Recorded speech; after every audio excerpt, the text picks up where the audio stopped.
Springfield's Talk 1041. Hello, good Monday morning. My name is Nick Reed, streaming live, KSGF.com, Pyramid Roofing Company, talk and text line 447-KSGF.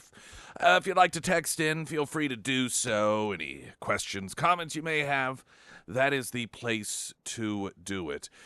We are going to, in the 7 o'clock hour, last day before the election, have Dr. M in. Of course, she is on one of the school board members. She's not up for re-election, and usually a few weeks prior to elections for school board, we have her in to fill us all in what has been going on in the Springfield School District specifically.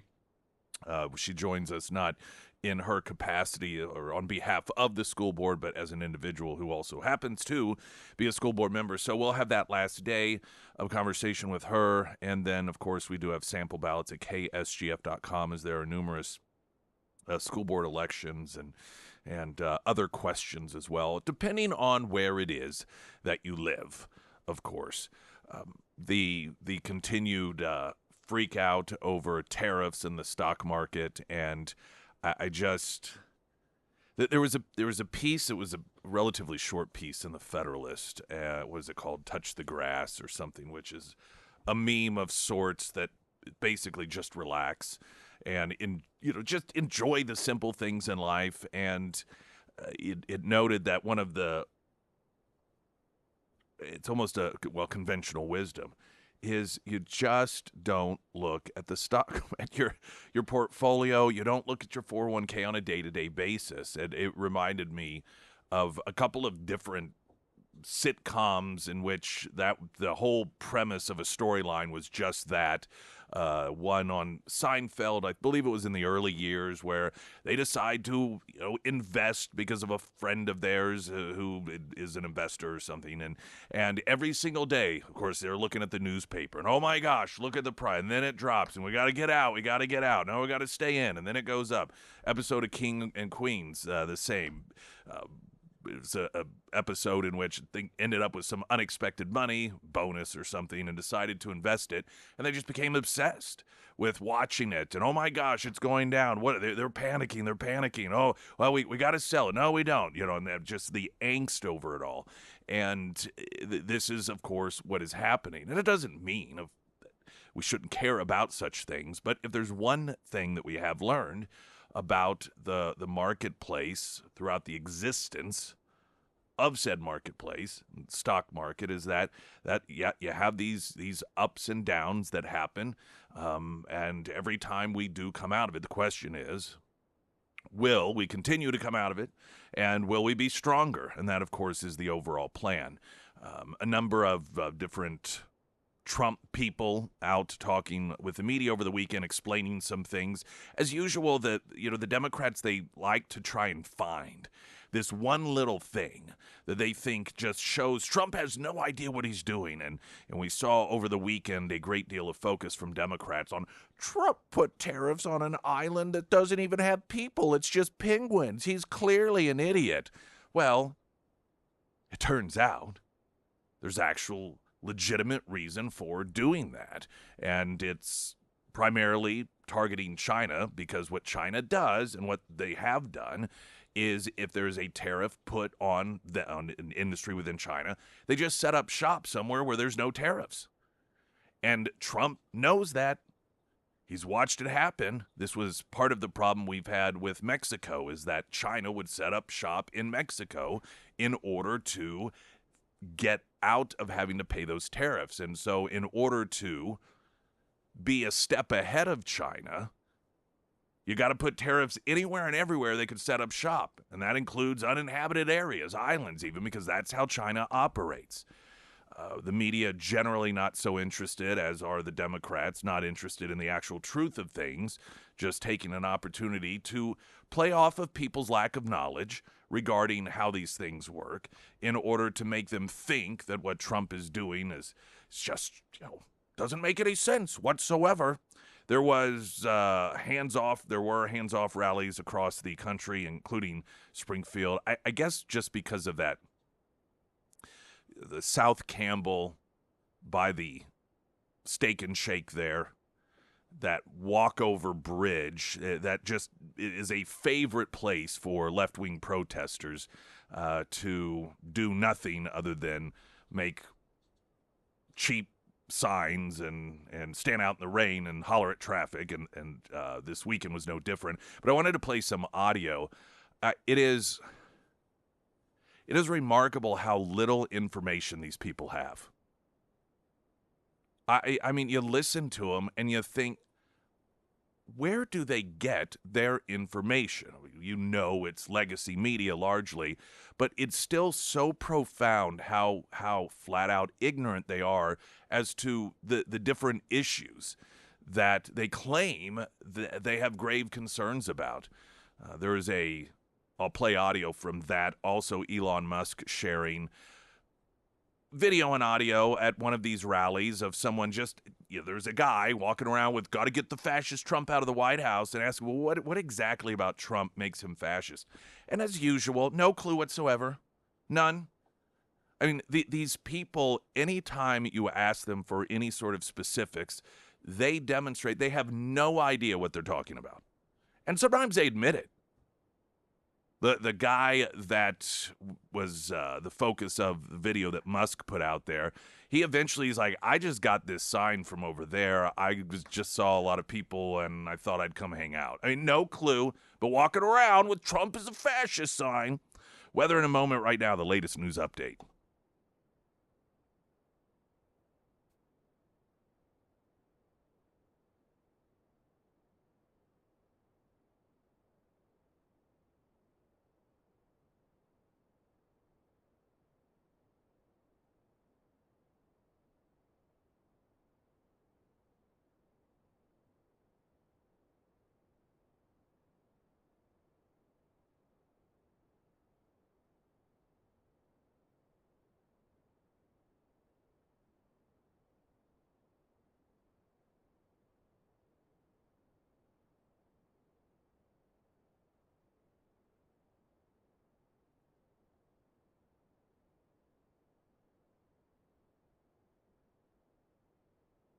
And the first alert forecast from Ozarks First meteorologist Tom Schmidt, sponsored by St. Clair of the Ozarks Home Improvements. Today we'll see sunny skies with a high near 62. Tonight, widespread frost, otherwise clear with a low around 29. For your Tuesday, sunny with a high near 62. And looking ahead to Wednesday, we'll see mostly sunny skies with a high near 73.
One of the favorite hangouts for left-wing activists who believe hollering at traffic is somehow making a meaningful difference is that walkover bridge on South Campbell by Steak and Shake, and there was a national hands-off rally. And presumably this is as best as they can articulate it, hands off the corruption, hands off the wasteful spending, everything the way that it is. Nothing should change whatsoever. Everything is wonderful. The government is efficient. There's no waste. There's no, duplicated services. There's everything that is functioning in government is absolutely perfect, 100%. And so Donald Trump, as president of the United States, is supposed to keep his hands off. Now, KY3 went and chatted with some of the people at that particular rally. Again, this is the South Campbell. And I thought I'm just going to play the audio and then discuss. But what you'll learn here is that these are individuals that really, truly have no idea what it is that they're talking about. I'm here for Social Security. Larry Buster is just one of hundreds who braved the bad weather to participate in Springfield's hands-off rally. It's all part of a nationwide movement aimed at pushing back against policy that many believe threaten democracy, reproductive rights, and immigration protections. Across the country, protests are being led by civil rights organizations, labor unions, and everyday people, all coming together to make their voices heard in defense of the rights they fear are under attack. Protesters Saturday are calling out President Trump's recent proposals, including controversial tariffs and major cuts to federal programs. Much cheap, much more than it.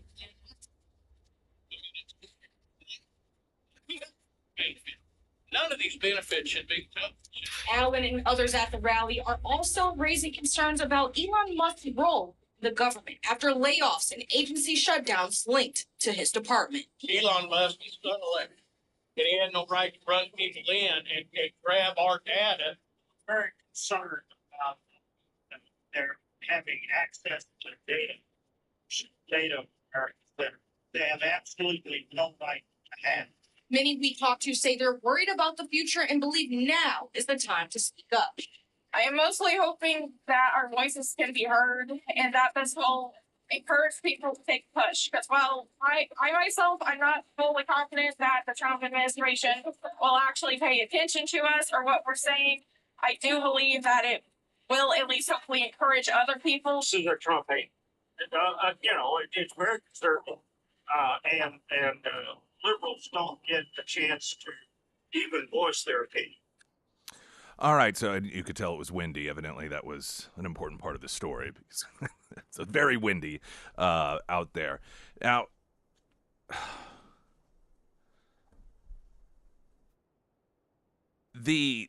I know most of you understand this. They talk about some of them. I'm out here for Social Security. I'm out here to save these programs. If things don't change, these programs go away. Medicaid, Medicare, Social Security, that's what these individuals seem to have no clue. It is unsustainable. All of these people that run around afraid of cuts, how about it just goes away altogether, because that's the pathway that we're on.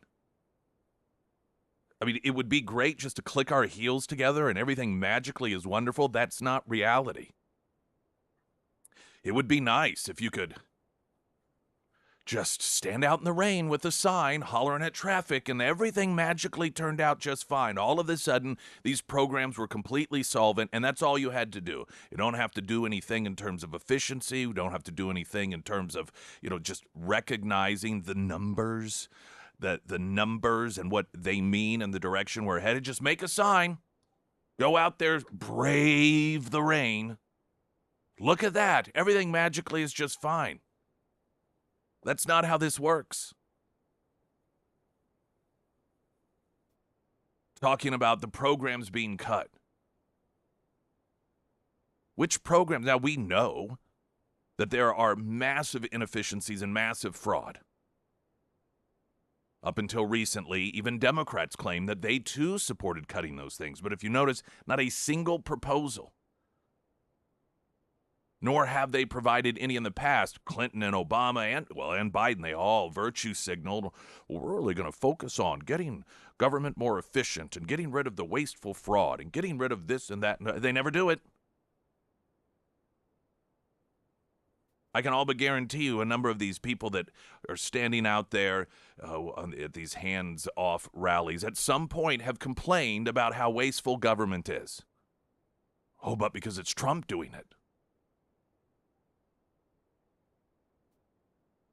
This Elon isn't elected.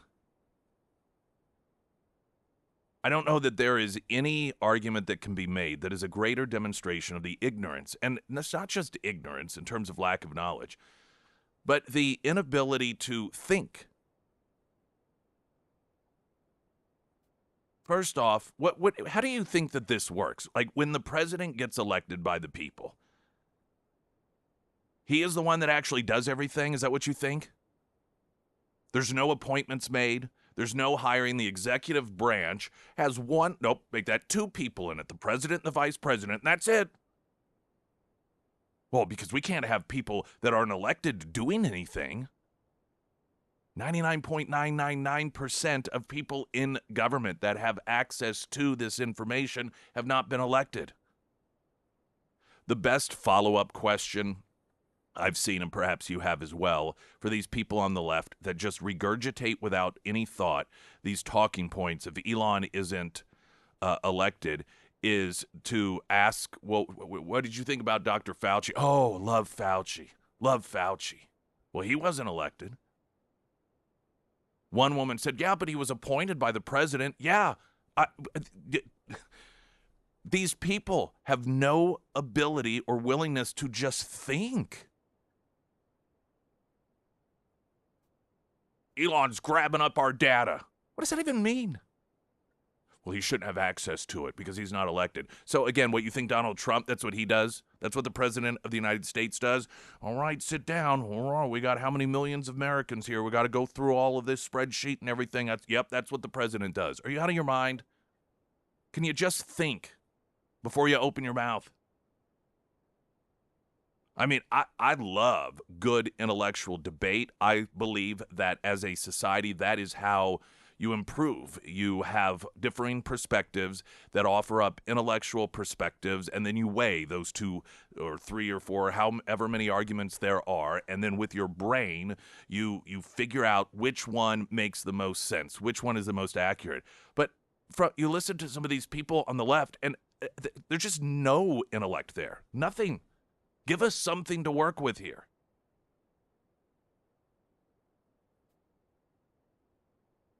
I love this constant, democracy. We're out here protesting for democracy.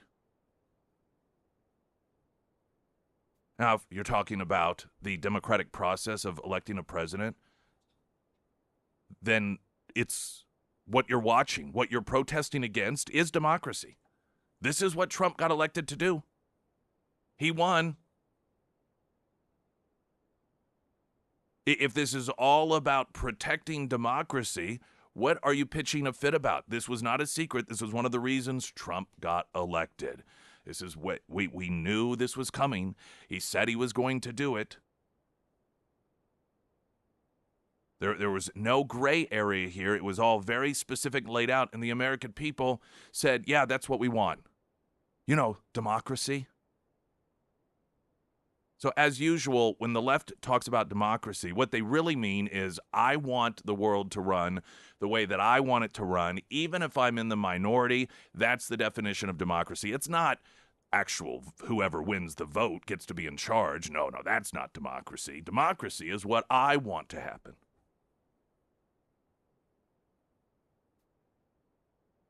The last guy in that local story made the absurd statement that liberals just don't have a chance to have their voices heard. Well, first off, you're out there doing it right now. You get the news coverage you want. And for the longest time, you even had the Biden administration using its power to censor political opposition, so you were the only voice that was being heard. The level of delusion with these people and the inability to just, in the most basic way, think about what is being said,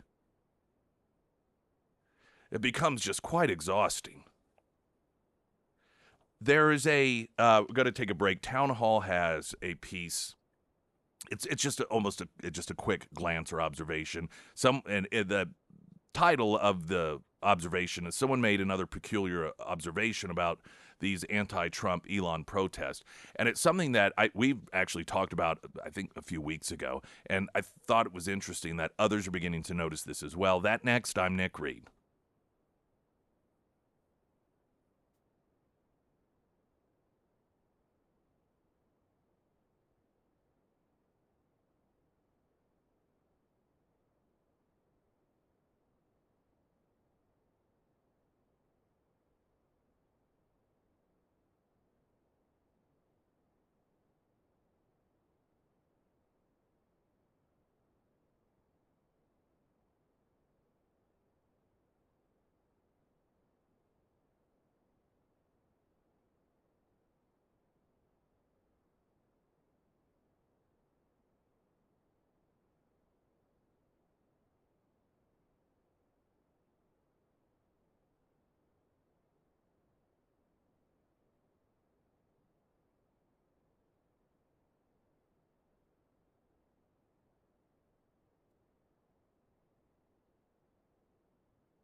Pyramid Roofing Company talk and text line. We're going to go ahead and jump over to traffic, and then just 60 seconds after that, weather and an observation about so many of these anti-Trump protests that have been taking place.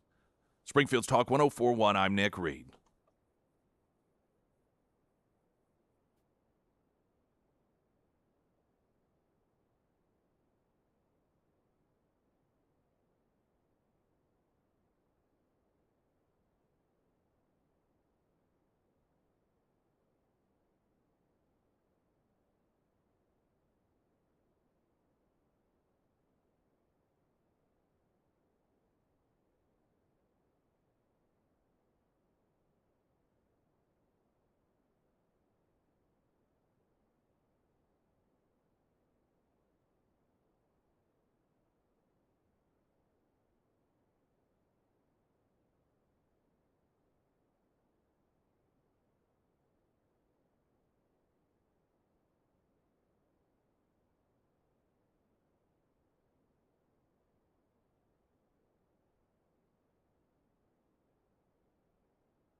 Springfield's Talk 1041, your first alert forecast from Ozarks First meteorologist Tom Schmidt, sponsored by Wolfpack Cleaners, your residential and commercial cleaning professionals. Today we'll see sunny skies with a high near 62. Tonight, widespread frost, otherwise clear with a low around 29. For your Tuesday, sunny with a high near 62. And looking ahead to Wednesday, we'll see mostly sunny skies with a high near 73.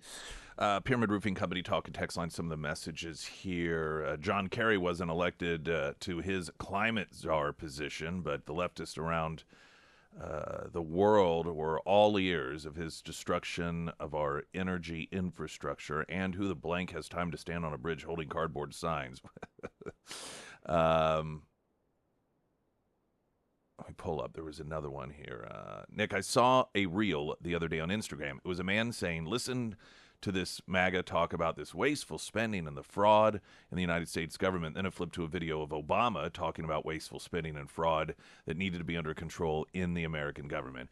And again, he wasn't the only one. This has become like a number of different issues that in a bipartisan fashion, at least for a period of time, both sides always talked about but never actually did. And that includes Republicans.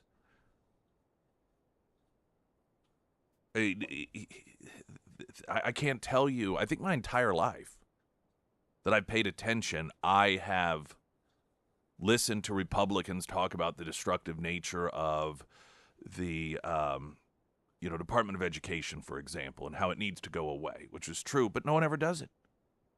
Until Trump. There's a little bit of insight into the psyche of Americans who, the difference between claiming you want something versus, when it actually happens, like freak out.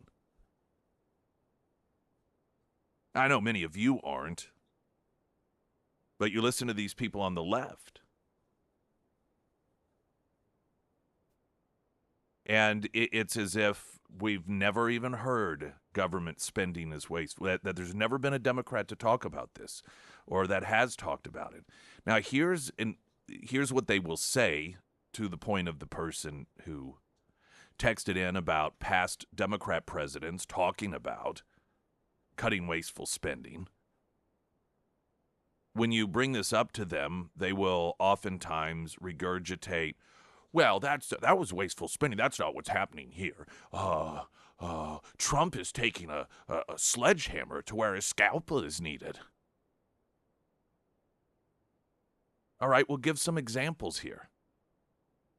They throw out this rhetoric. No, we're for the cutting wasteful spending, but that's not what's happening here. Plus, unelected. Elon Musk is unelected.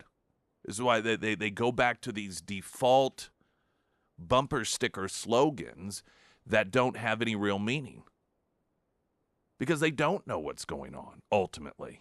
They get whipped into a frenzy. Some of them already hate Trump anyhow, so they just feed off of this. It validates them. It is filling this need to be right, and then they show up at an event, and then there's other people that are there, and they really feel like they're doing something, when in fact, of course, they're not. Town Hall noted that increasingly there are people that are looking at these rallies, and they are oftentimes very white and very old. It's interesting for a party that is so wrapped up in diversity in terms of skin color. So many of these rallies, it's like a nursing home in an all-white part of the country, and this is a field trip for these individuals. A few weeks ago, we talked about that it does seem as if there's this strange, huge gap of what you would call just sort of normal middle-aged people. It's all either old people or young people, like people under the age of 25 and people over the age of 70. And I think it's a real interesting makeup for those people that are on the older end of the spectrum. For some of them, I believe it gives them a feeling of relevance. And let's be honest, sometimes when you get older, people just get crankier. Not everyone, but some people do. And if you are somebody that is predisposed to just being negative, these rallies are tailor-made for you to show up, to feel relevant, to feel as if you're doing something. For many of them, it's probably nostalgia. It reminds them of the 60s when they went out there and protested. Now, back then, they protested against government. Now they're protesting in favor of government and lashing out at anyone who wants to take a scalpel to it, or that recognizes that government's too big, too powerful, and we need to do something to rein it in. All of a sudden, they're on the flip side of it. Now, what's interesting is there is the younger end of the spectrum are seemingly a different breed. They're very anti-Semitic. I mean, we saw it on the college campuses. They're extremely radical.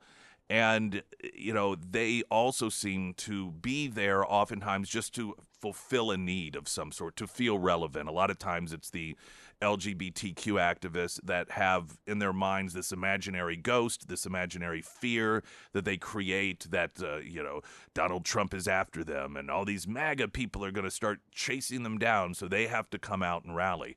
It's just interesting to me that what you would consider non-extremist are that middle America grouping don't seem to be very relevant at these rallies, and it's just the really old or the very young, and some see this and believe that it signals a real problem just demographically for the Democrat Party, because when the older end of these people die off, like, who's left at these rallies?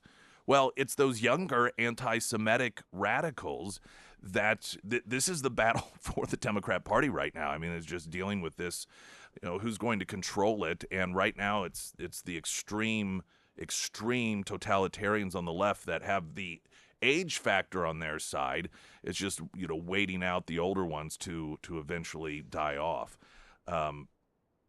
Almost as if there were a rally to make this point. Senator Bernie Sanders and Ocasio-Cortez are harnessing what they hope will be the pulling power of the entertainment world for a planned fighting oligarchy rally set down for LA's Grand Park later this month. Canadian-born Neil Young, Joan Baez, Maggie Rogers, who is younger, as well as Indigo de Souza. I'm not sure who that is. But you've got... once again, the celebrity factor here, but it's just this, like, the Ocasio-Cortez, the extreme totalitarian young left, and then the Bernie Sanders, the old radicals that, again, used to protest against government, but now they protest against citizens who don't feel like complete compliance with government. After the break, there's a new study that is going to come as no surprise to you. But it finds that there is this, amongst the left, over the last several years in particular, an assassination culture that is becoming more and more prevalent and more dangerous. That next, I'm Nick Reed.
Back in 2021, Pinnaker family buying the family-owned Honda dealership on South Campbell to continue to keep it in a family-owned environment.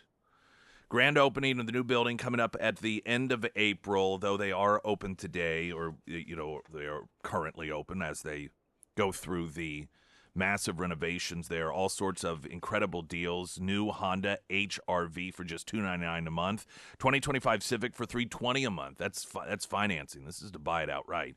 The 2026 Honda Passport, totally new, redesigned, a much more rugged, outdoorsy look. They do have that on hand.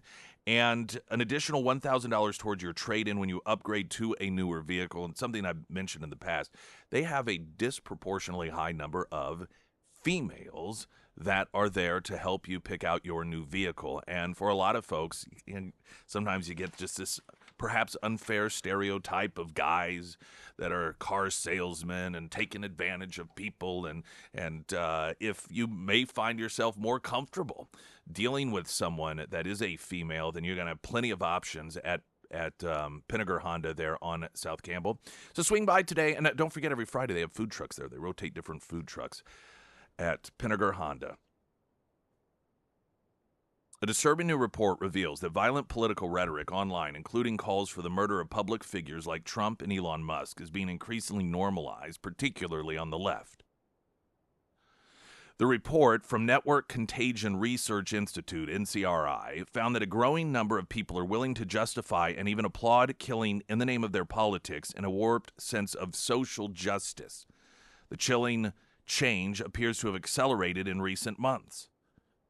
Joel Finkelstein, the lead author of the report, said what was formerly taboo culturally has become acceptable. We're seeing a clear shift, glorification, increased attempts, and changing norms all converging into what we define as assassination culture. The study traces the cultural shift back to the assassination of United Healthcare CEO Brian Thompson by Luigi Mangione in December of 2024. What followed, researchers say, was a viral wave of memes that turned him into a folk hero. According to the study, these memes have sparked copycat behavior targeting other figures associated with wealth and conservative politics. Quote, "It's not just Luigi anymore," he said. "We're seeing an expansion. Trump, Musk, and others are now being openly discussed as legitimate targets, often cloaked in meme culture and gamified online dialogue." A ballot measure in California, darkly named the Luigi Mangione Access to Healthcare Act, is just one real-world outgrowth of this online movement. And I just was shocked that wasn't getting more coverage than it was, that you would have Democrats in California honor this individual that in cold blood murdered an American citizen because he was the CEO of a healthcare company, and they name legislation after him, not as a condemnation, but as a glorification for his cause. You want to talk about normalizing assassinations? You want to talk about normalizing, not just normalizing, but glorifying. Taking somebody who might be psychotic and feels like there's absolutely nothing they can do and they want to make a difference, and they see Democrats name legislation honoring a guy who assassinated the CEO of a company? I mean, that's just sick. NCRI conducted a nationally representative survey of more than 1,200 U.S. adults, weighted to reflect national census demographics. The findings were stark. Some 38% of respondents said it would be at least somewhat justified to murder Trump, 31% saying the same about Elon Musk. When counting only left-wing respondents, justification for killing Trump rose to 55%. So in other words, over half of left-leaning Democrats said that it's justified to murder Trump, to assassinate him. 48% for Elon Musk. The report notes these are not isolated opinions.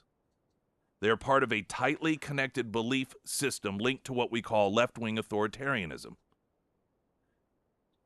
He goes on to note Trump represents the perfect target for assassination culture. He's powerful, rich, he's provocative.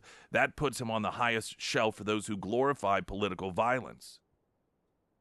When asked whether destroying a Tesla dealership was justified, nearly 4 in 10 respondents agreed it was, to some degree. Among self-identified left-of-center participants, support for vandalism and property damage was significantly higher. Well, of course it was. I mean, it's who always carries out these acts of violence. Property destruction wasn't just an outlier opinion. It clustered tightly with support for political assassination and other forms of violence. This points to a coherent belief system, not just isolated grievances. Among left-of-center respondents, a large share rated the murder of Trump and Musk as either somewhat or completely justified. Tesla has become a stand-in for broader frustration about capitalism, tech power, and conservative politics. Burning down a dealership isn't just a protest, it's a performance, a signal of belonging to a radical in-group. Finkelstein said that while some levels of violent sentiments exist on the right, quote, what we found was a statistically higher endorsement of political murder on the left, 41% more than among right-leaning participants. The report singles out Blue Sky, a social media platform favored by progressive users, as a major amplifier of extremist ideation. Now, what's ironic about this, Blue Sky, if you're not familiar with Blue Sky was supposed to be the alternative to X because X was just such a dangerous place. All of those crazy, dangerous MAGA people, they had to have their own safe space. Well, what it has turned into is an echo chamber for people glorifying murder and assassination. Finkel noted that Blue Sky was modeled as a safe alternative to Twitter for the left, but what it has become is an extremist platform. It functions today much like 4chan or Gab once did for far-right ideologies. These platforms are now lead indicators of violent, real-world trends.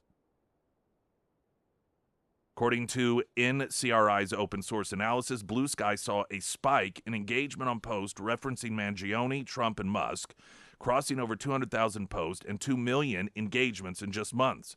Reddit currently hosts pro-Mangione communities with tens of thousands of members. Finkelstein believes the psychological root of assassination culture are a mix of ideological radicalism and feelings of powerlessness, particularly in the aftermath of election losses. When people feel like they have no say, no future, and no leadership offering vision, they become susceptible to radical ideation, and that's when the memes turn into permission structures for real violence. A key predictor identified in the study is external locus of control, which is the belief that one's life is governed by outside forces. Combine that with extreme partisanship, and you get an explosive mix, he said. Now, there's a degree of truth to this, but also what must be recognized is why is it that this is something in which the left has a monopoly?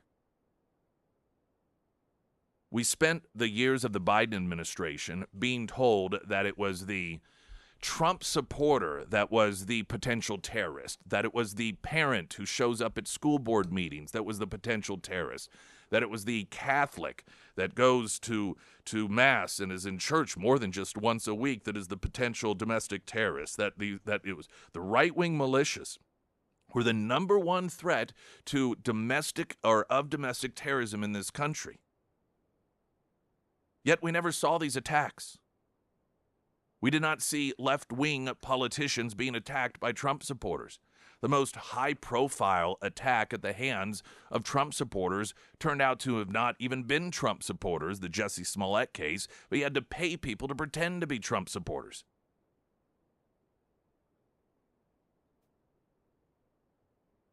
And it is fed by the Democrat Party. When the Democrat Party runs around telling these people that Trump is Hitler, that this will be the last election ever if Trump were to win, which of course he did, that, Trump is this totalitarian that's going to round up the LGBT community and put them in camps. And while you and we recognize that that is so absurd, I'm telling you, these people believe it. Here's a story from Breitbart to further the point. James Carville compares those cooperating with Trump to Nazi collaborators. Democrat strategist James Carville said Friday, his Politicon podcast, that those who cooperate with President Donald Trump were comparable to Nazi collaborators in World War II. Carville saying, how disgraced must these law firms feel now? How disgraced must these companies that are sucking up to him, that are giving him tens of millions of dollars for access? Do you know what's going to happen? Do you know how this ends? Do you know these collaborators, what the country is going to feel towards collaborators with this regime? Maybe you need to go in history and see what happened in August of 1994 or 44 after Paris was liberated. They didn't take very kindly to the collaborators. No, it was not a very pretty sight in the streets of Paris. When you take people that are already emotionally unhinged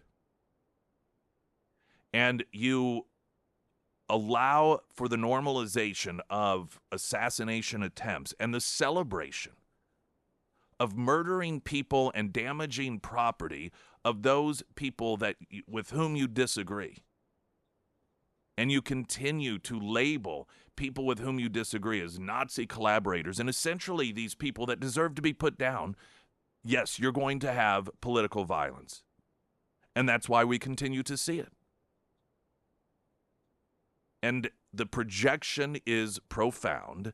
The very people who claim that you're a danger or that Trump is the danger, it's their side that has their activists going out and celebrating the murder of people and carrying out acts of violence themselves. I don't remember ever any right-winger being arrested for destroying a Prius back in the day when a Prius represented or was synonymous with a person who's liberal. The 4 years during the Biden years of just being tormented and being labeled as potential domestic terrorists because of your belief system, yet you did not have these conservatives running around attacking innocent people because of the vehicles they drove, or assassinating the head of a company that is seen as being liberal. This is not a shock what this study found. But it is such an unfortunate situation that the Democrat Party is normalizing and glorifying this behavior. The fact that they name legislation in California after Mangione in the context of free health care for everyone, it's just an insane place that the Democrats have brought us to in the United States of America in 2025. Springfield's Talk 104.1. I'm Nick Reed.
Hunter Hardscapes and Outdoor, the site, hunterhardscapes.com. Premier landscaping service in the area, custom landscaping, give them a call, have them come, do a visit. Maybe it's your business, your home, and they will customize whatever it is that you're needing and looking for. And it is as premier as you can get. Part of the comprehensive property maintenance services, or that is part of their services, rather, that many find to be extremely beneficial, particularly if you have them do an outdoor space for your business. Your home as well, but you're a business person and you have this outdoor space that you want it to be upkept to look really nice, and you can do that with their year-round property maintenance service, with their team ensuring the outdoor space does remain healthy and inviting, whether it is whatever capacity you use it in, for business, for pleasure. It's just another added bonus and part of what makes them the premier landscapers in the area. HunterHardscapes.com. It's HunterHardscapes.com. You can also go to KSGF.com and find it under Nick's endorsements. A conservative group outraged after anti-police protesters were caught on video ransacking its outdoor event at a California university while police observed and made no arrest. This, again, part of the problem. Black-clothed agitators tore down a tent display for a Turning Point USA talk featuring former police officer Branham Tatum at the University of California. Davis, according to videos Turning Point posted on X, the university said no one has been arrested in a Thursday statement, despite at least one assault being reported. And this is something we're seeing increasingly on university campuses as well. I believe this is the second in the same number of weeks in which Turning Point USA was specifically targeted. These people feel as if they have permission to go after their political opposition.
Springfield's Talk 1041. My name is Nick Reed.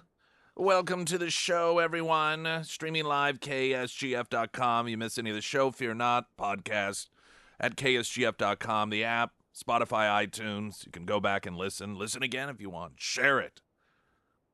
Ozarks Elder Law. We spoke Friday with Lori Rook, owner of Ozarks Elder Law, and just, the importance of that planning. And it isn't just planning for death, but planning perhaps for a parent or a loved one that is perhaps getting to the point, or there may be the point of cognitive issues, in which that is an individual that essentially becomes special needs in some capacity. And the problem with it so often is, if it gets to the point in which it is seen that that person is not able to make decisions for themselves, then it's too late for them to sign things over to you, because they are considered of a diminished capacity. And so doing it ahead of time is so important. That way they don't become a ward of the state, in which now government is making these decisions for somebody that you love and you care about.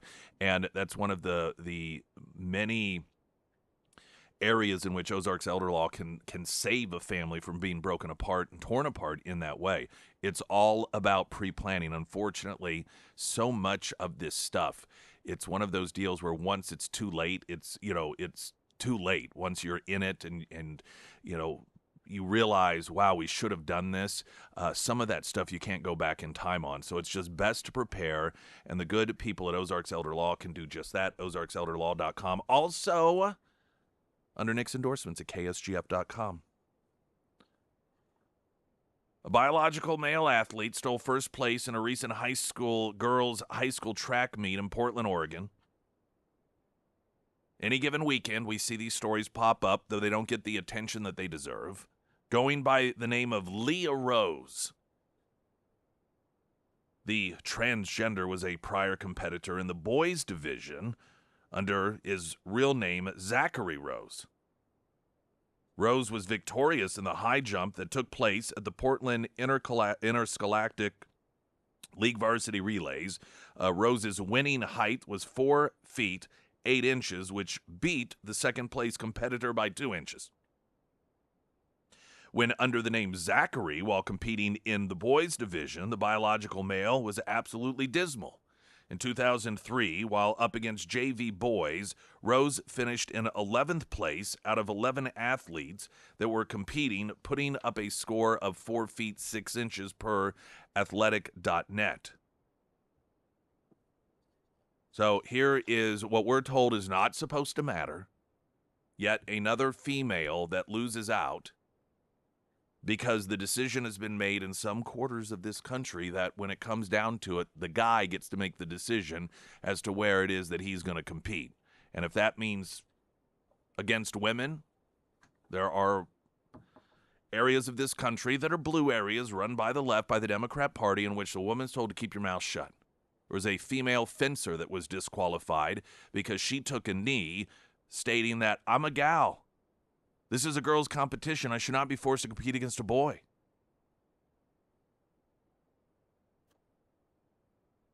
Highlighting just another across the pond level of absurdity, there's a UK Women's Pool Championship, and the finals between the top 2 contenders are men pretending to be women. So in either one of those instances, you've got a guy competing against a guy in UK Women's Pool Championship. We've got weather coming up in a moment. Right now, the latest news update.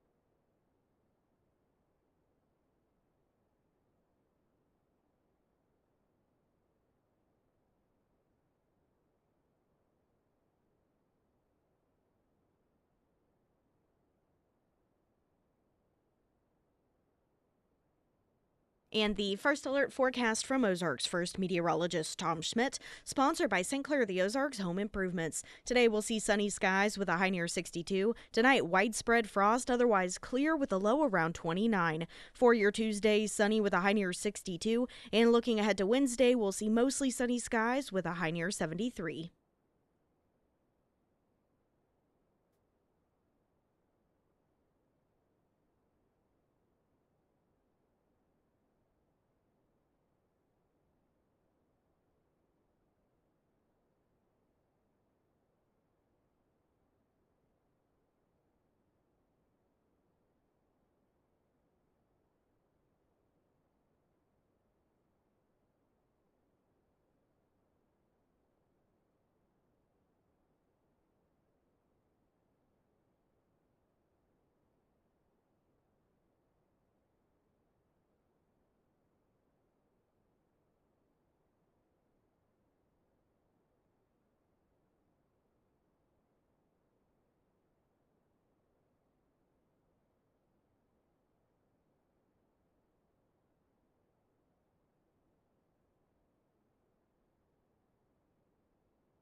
Week away from elections, or no, a day away from elections, rather. I was a week behind there. Sample ballots at KSGF.com, and we've got Dr. M in studio with us. This will be the last day before the elections, and welcome.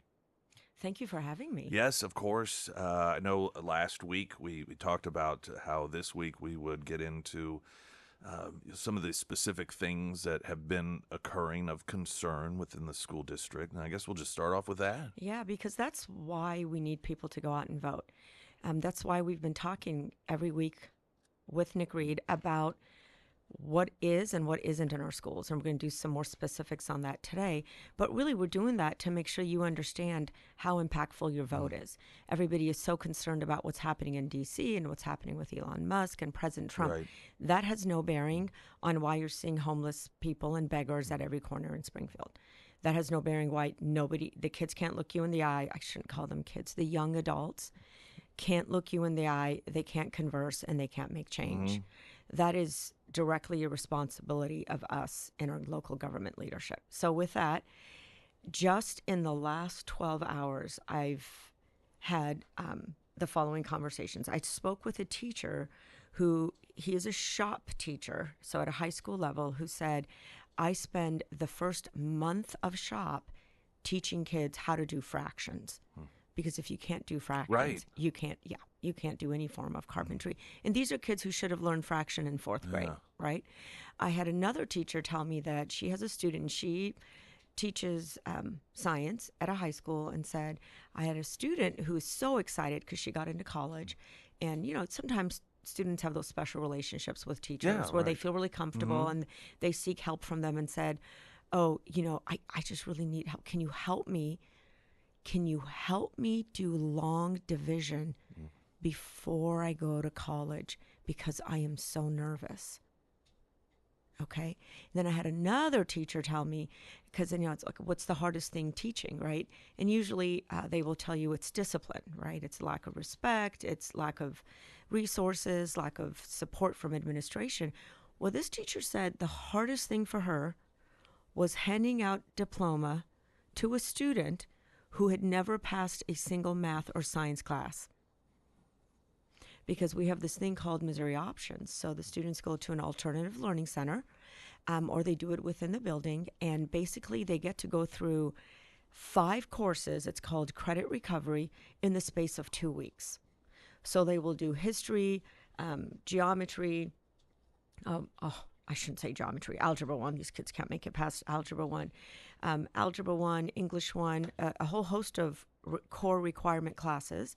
And they sit at a computer, they see a pre-test, and then 15 minutes later, they see the post-test. It's the same test, and the teacher tells them, this is what they answer the questions are because they're teaching them.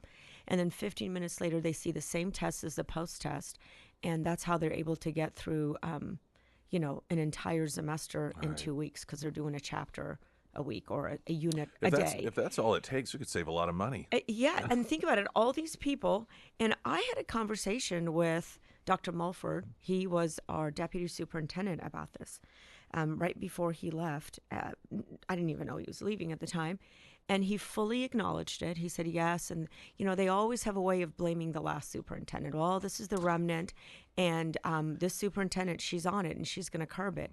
And so I was very hopeful, and I haven't talked about this, except I talked to someone last night. So this practice is truly alive, and the reason it's happening, it's not because the superintendent's some awful person who wants to have kids who can't function.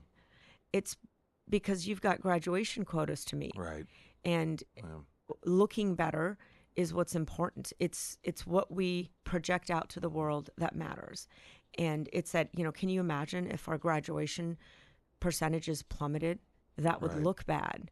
So therefore we can't compromise there. Let me give you some more examples of, just as I reflect back, when I walked the buildings 8 years ago, I remember seeing on the walls, and I'm sure that you've probably seen these things, signs that say math tutoring in room X, Y, and Z after school, English tutoring. I have walked these buildings in the last year. I can't tell you, I've been in 3 of the 5 high schools. I've not seen a single, and that's something for high schoolers, right? They can stay after school or make arrangements. It just doesn't exist. It's like a thing of the past. We don't do that anymore. I was speaking with another parent last night who said, when I had, so people have kids, multiple kids, 2 or 3, and they're going through the system. And she told me that in 2018, she had a Glendale freshman who was taking honors English. And the requirement was before you showed up to the first day of school, you had to have read this classic book on mythology and have a paper turned in. So that's pre-COVID. So fast forward to post-COVID, now child number 2 is going through the same high school, same class. This time, there's no talk about reading anything before school or turning anything in. But what they are assigned on first day of school is a book about Greek mythology, except it's a graphic novel. And if you think this graphic novel thing is unique to that school, I'm telling you, no. So there's this massive push about we have to make kids feel excited about learning. So in any way that we can. So they can't read, so let's give them graphic novels. And it's that sort of a cultural shift that has us in this spiral that's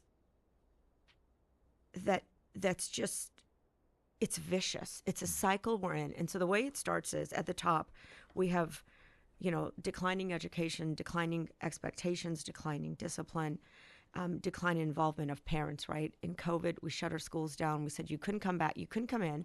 These are our kids. And so they've gotten used to us taking care of their kids, right? It's breakfast, lunch, and now it's dinner. Right. We've got washer dryers. We're going to do everything for you. So then we opened the doors and said, parents come back in, these are your kids, and they're like, nope, it's fine. You're doing, Right. just keep doing what you're doing. So we don't have the resources.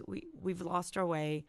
We've sort of moved out of our lane, all very well intentioned, right? And as a result of that, the decline in education has resulted in what? I mean, you see it everywhere. There's a rise in crime. I mean, that's just a natural fallout, right? We're going to see a decline in the value of homes and businesses. People aren't wanting to come here, right? And then from that, you cycle into no one's here, no one cares, no one's interested, and that's just apathy, right? Yeah.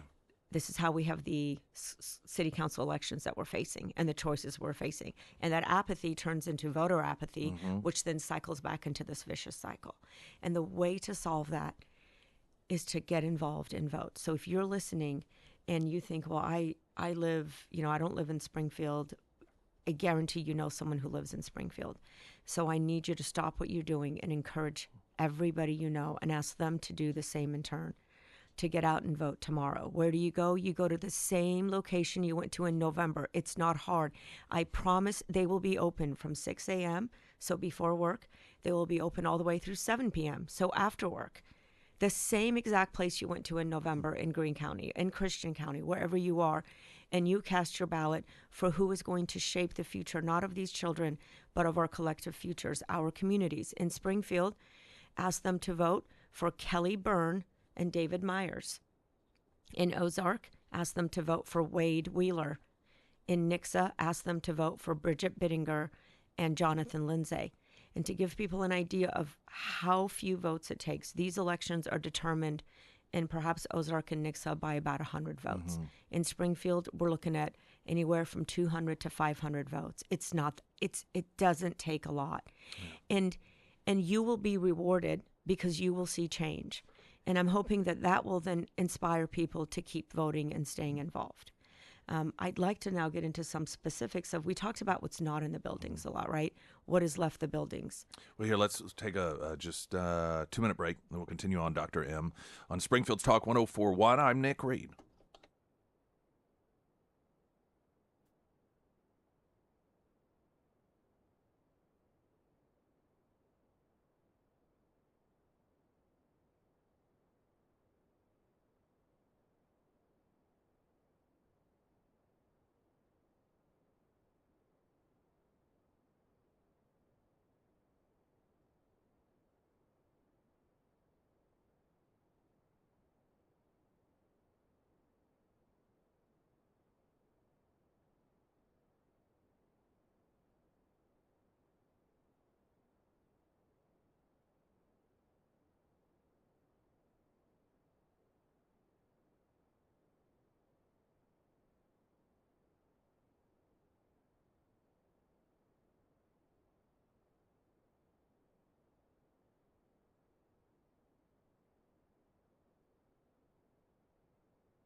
Dr. M with us this morning, talking about what is and what is not in the Springfield Public School District in terms of teaching, education.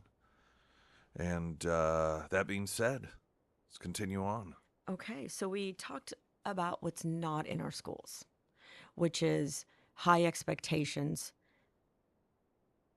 high behavioral expectations, academic expectations, holding firm, supporting the teachers in delivering these edicts of what we expect and where we need you to be. Teaching and not so much testing, taking time to just teach kids, especially in the younger years. But let's talk about what is in our schools, because if this learning and teaching has left the buildings and the classrooms, well, something's filled it, right? Something's Yeah, right, happening during that absolutely. time. And these are some of the uncomfortable conversations we have to have. And these are some of the things you don't know about because you don't get to be with your child. And you should know. You should know what's in your schools, even if you don't have kids or grandkids in them. One thing, okay, so I think pretty much everybody knows about what happened at the Youth Empowerment Summit 2 years ago.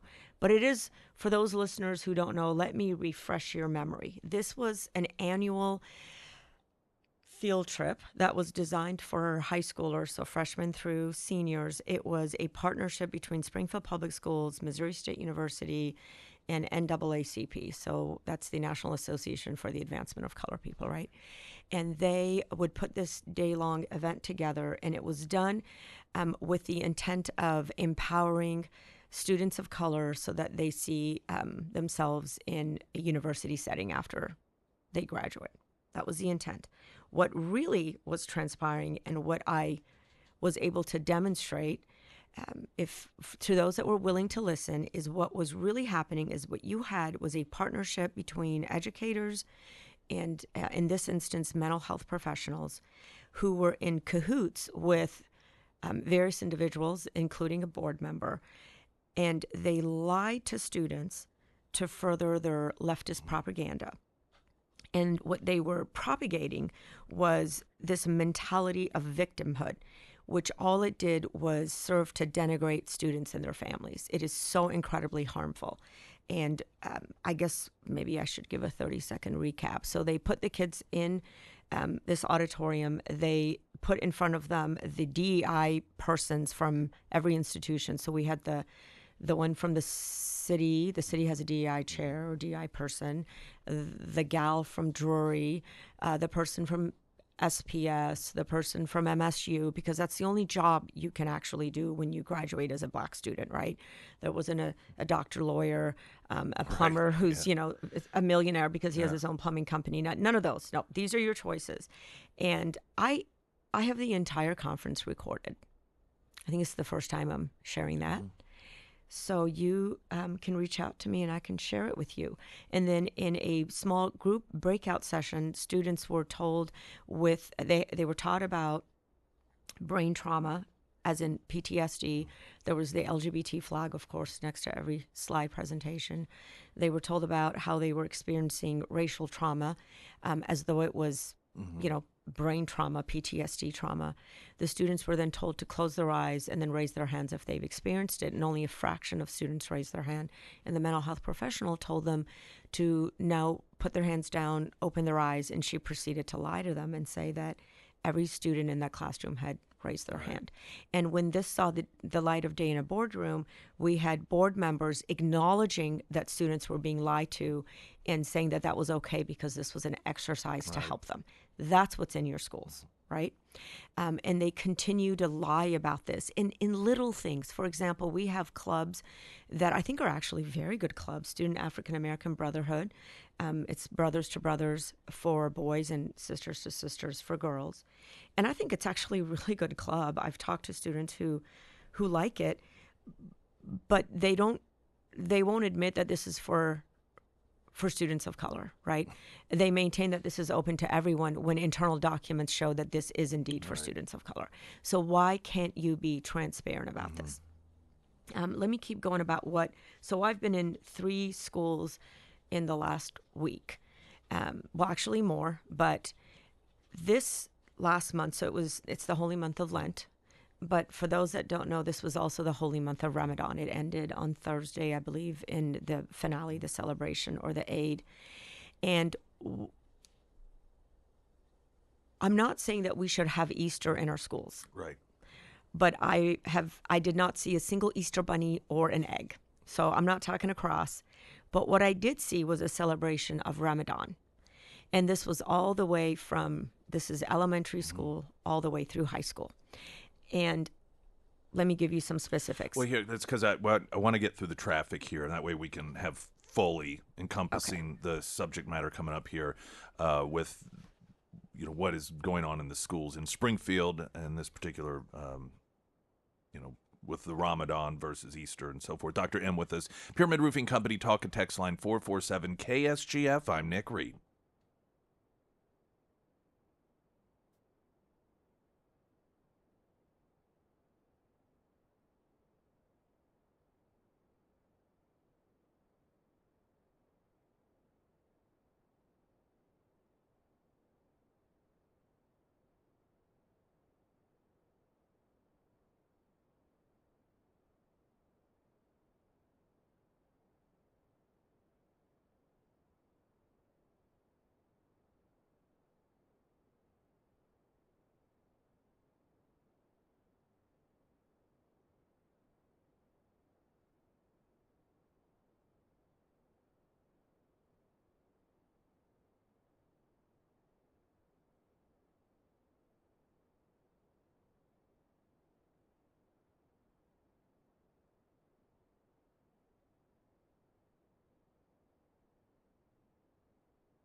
Springfield's Talk 1041, your first alert forecast from Ozarks first meteorologist Tom Schmidt, sponsored by Wolfpack Cleaners, your residential and commercial cleaning professionals.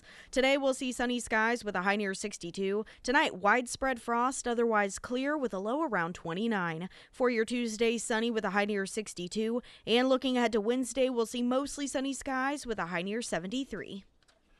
Dr. M with us this morning, and we, right before the traffic, talking about how you noticed that there doesn't appear to be in the schools in Springfield any acknowledgement of Easter. However, Ramadan apparently is filling that void. It's in all the schools. I'm going to just give 3 or 4 examples. Big TV, not like a Jumbotron, but, large widescreen TVs as you're walking into schools saying, Happy Ramadan. So that's the welcoming message as you walk into some schools. I was at Kickapoo School, and let me just say, I don't get invited to go to schools, right? And teachers that invite us to go to schools are then reprimanded and told that what they did was wrong. So we have assigned schools that we have to go to. I don't even go to these usually schools. The principals that do that? Yeah, so I get a predetermined 30 to 45-minute dog and pony show. They take me down the hallways they want to take me. They're usually told there's a board member, make sure everything's clean and nice. It makes me think. Yeah. The hospital, see everyone sort of. Now, not all schools are that way. Some are that way. And I'm not going to snitch on the principals that do let me go wherever I want. So I'm just going to remain private on that one. But it's not all of them. And we have a handful of teachers. It's important to say a handful of teachers and the rare principal that is propagating this crap, and they give teachers a bad name. And the superintendent refuses to make a move on them. They're, okay, why don't you bring them to me, Miriam? You bring them. But these teachers have the principals know who they are. They have now been tenured. It's hard to get rid of a tenured teacher. So it's not like they don't know what's happening. They know precisely what's happening. I have called it out. I have shown the superintendent personally, and I don't see change, right? It's a little bit. They make an attempt, but it doesn't really happen. And then what we see is this. So I'm in Kickapoo, not because I was invited to go there. It is one of the most, these schools are so incredibly depressing because what they have is they don't have real uplifting messages, which is what students are doing, their activities. It's all this garbage about you were loved, you were amazing. I'm sorry, but you are welcome. You be you. You can do it. It's meaningless. It's meaningless. It means nothing. And like at Kickapoo, I saw the person that is running the Gender and Sexuality Alliance Club is also the person that's in charge of the special ed students. And the work is like mixed together. Yeah. I mean, it's just, oh my gosh, how depraved is that? So I am walking down Kickapoo halls and I see so many works of art having to do with Ramadan. Ramadan Mubarak, that means happy Ramadan. Ramadan Kareem, I had to look that one up. Ahlan, these are, and then there's the sea and the star, the symbol of Islam, which funny enough, I don't identify with, and I grew up with that. So it's not all encompassing, first of all. So if you're gonna do something, you might as well do it right. And some Muslims will be offended by that. So, it's a big culture. And these students, and I will clip some of them and I'll let you put it up. Okay. These are high school students, and I'm looking at their handwriting and I'm thinking they are writing like a first grader would write, first or second grader. So are they truly not able to write? Or do they have such distaste for this assignment that they are consciously or subconsciously demonstrating that? Yeah, neither of those are good. None of that is good. Okay, so then I went to Roundtree Elementary. I tutor there. I teach kids how to read. In fact, as soon as the show's over, I'm headed there. Why am I there? And there's several other reading buddies. We're there because they can't read. It can't be said more simply, right? I went on a tour last week, and I went into the cafeteria, and it is an IB school and a national baccalaureate, so they're supposed to learn about other countries. And in the cafeteria, there's, I don't know, about 20, maybe 25 different flags of countries. But one flag is bigger than all the other ones, and it happens to be the flag from my country, so I'd recognize it, from the Islamic Republic of Iran, really large. I mean, I was floored. And I asked the person who was giving me the tour, saying, do you know what flag that is? And they don't know. They don't know. And she says, well, we have students. We want to be inclusive of all students. I'm like, well, I could tell you there's not an Iranian kid in this school. I know that for a fact.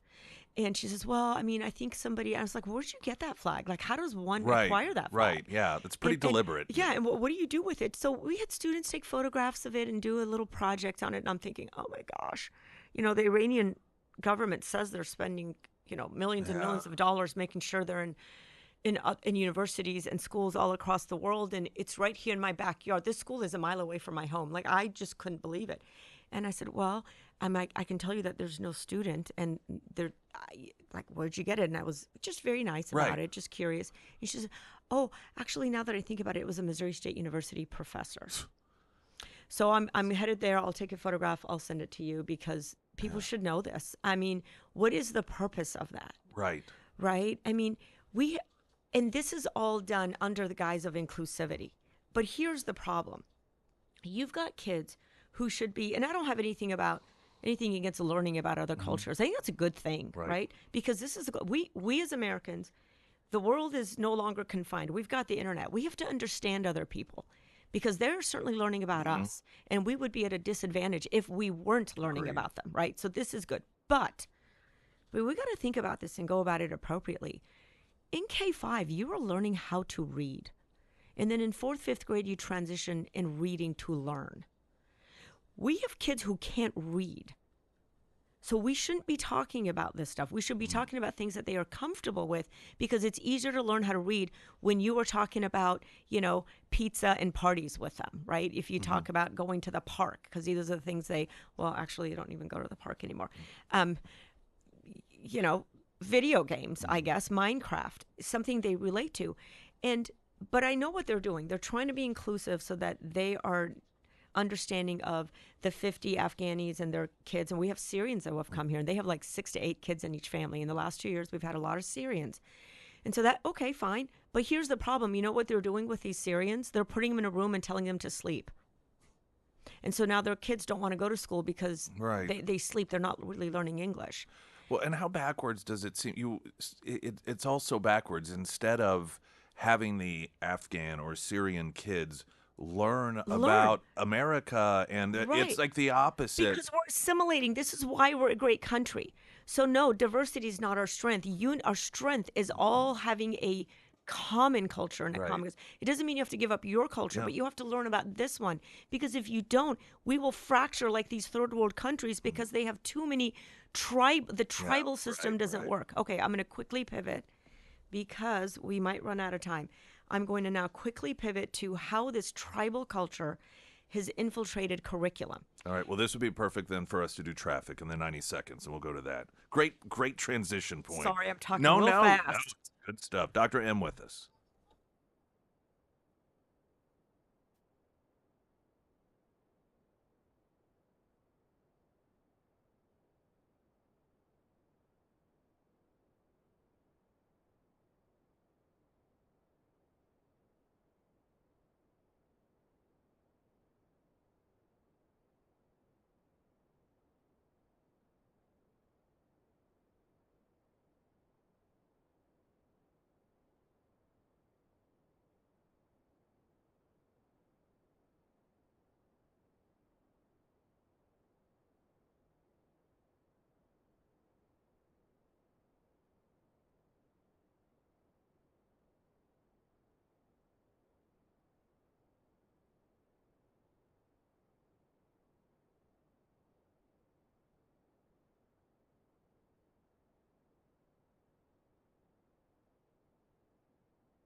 Streaming live, KSGF.com. Dr. M with us tomorrow, Election Day.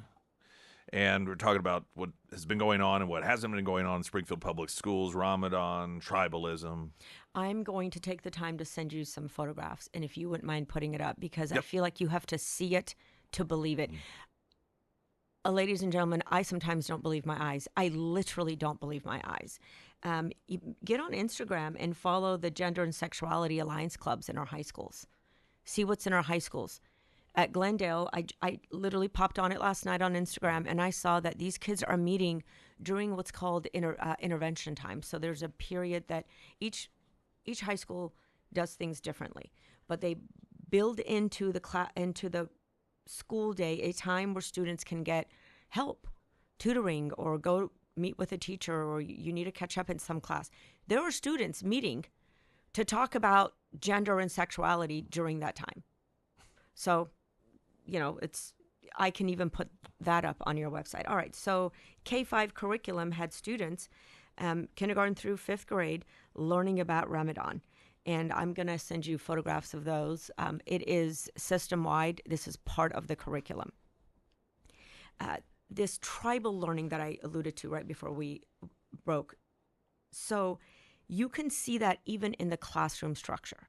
So in my mind or in your mind, you're probably thinking the teacher stands at the front of the classroom, kids that are in 1st and 2nd grade who are just now learning how to behave in school. This is school. This is my desk. This is my stuff. I'm going to learn how to be organized. I'm going to learn how to how to do homework, how to be self-reliant. These things are really, really important to be successful in high school and then in life, right?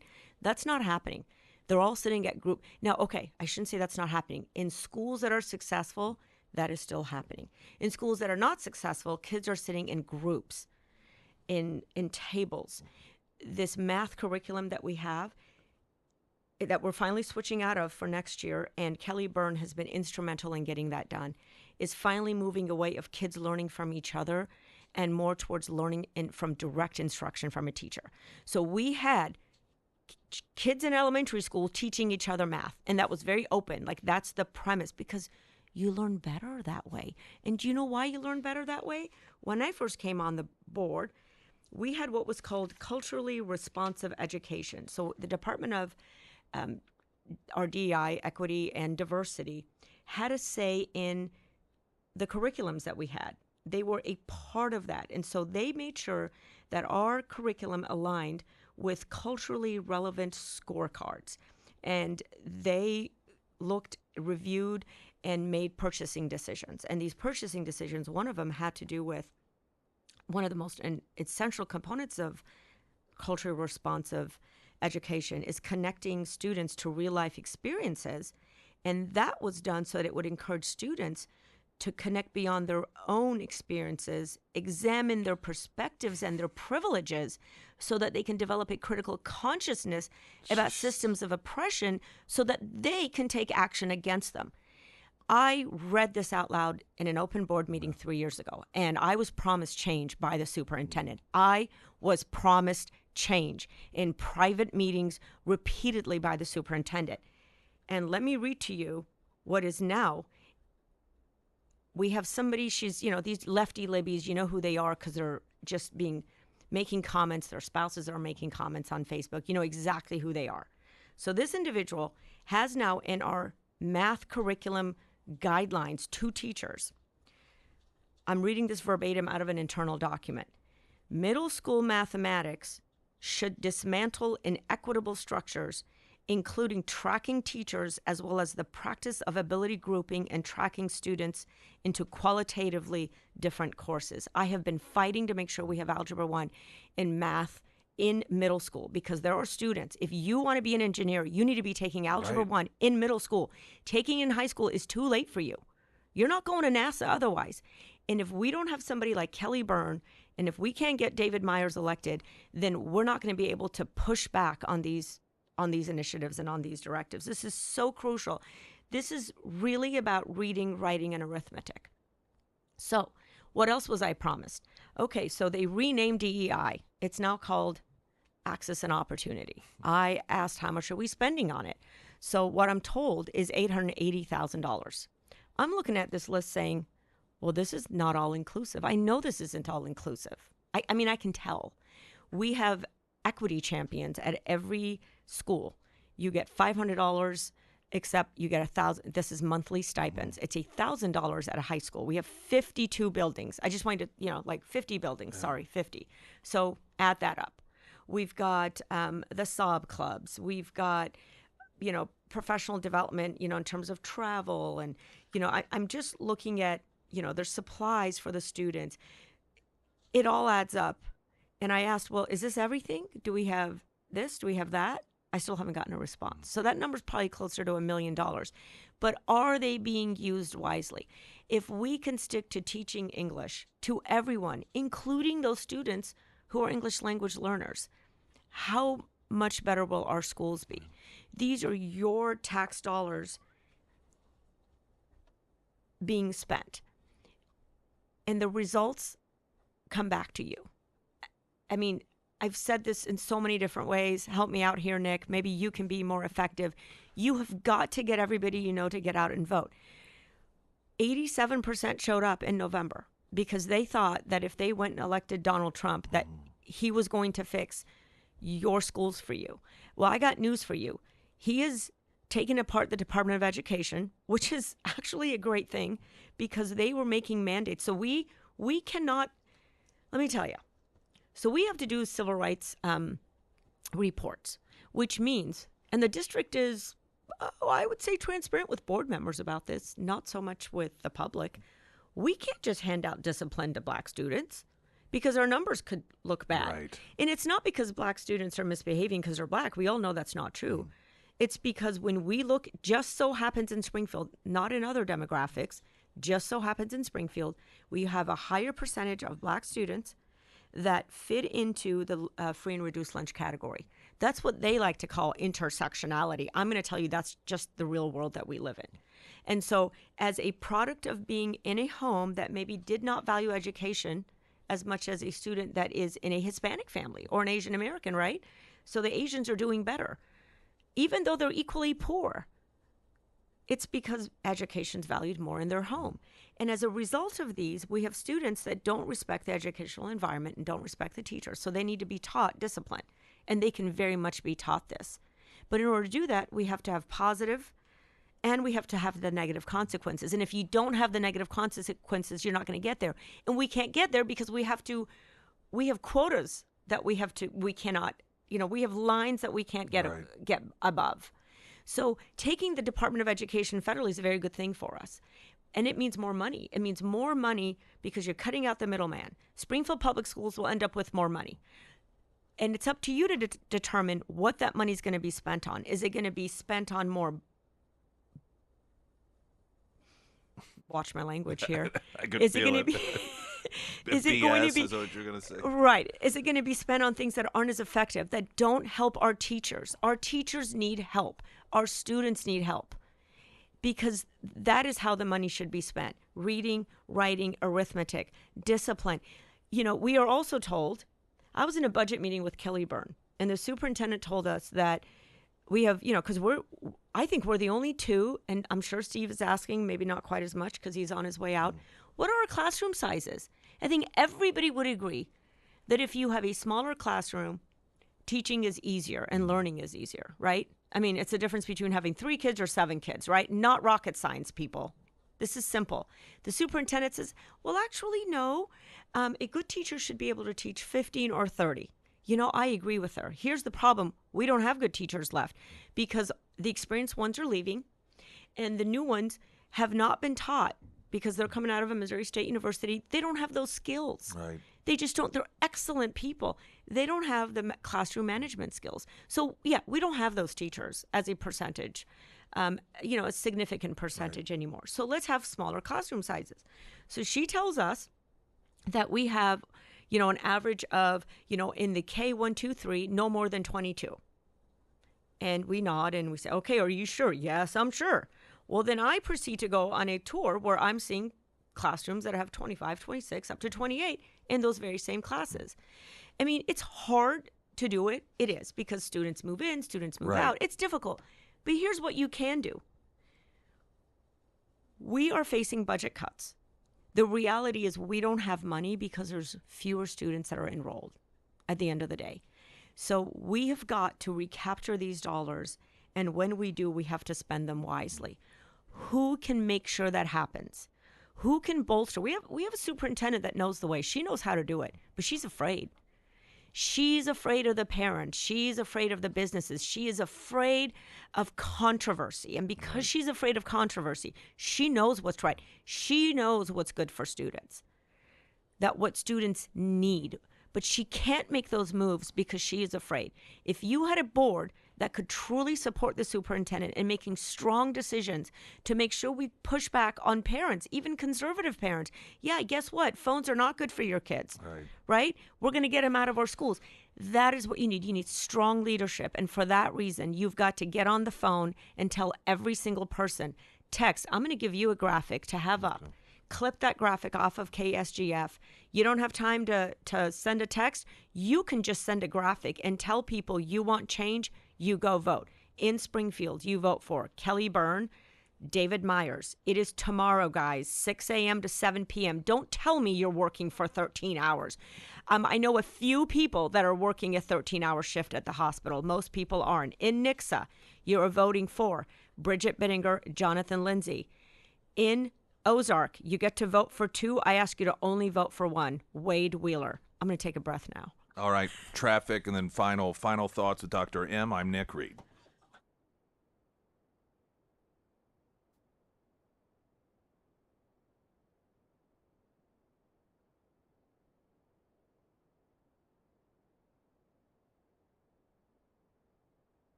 All right, final couple moments with Dr. M. A couple weeks ago, you had mentioned, because people are always, well, who's good here, who's good there, and there was, I know we had talked about particularly Greene County, the GOP finally saying, okay, these are the folks that we need, and there was a site for that, but that's not functioning any longer.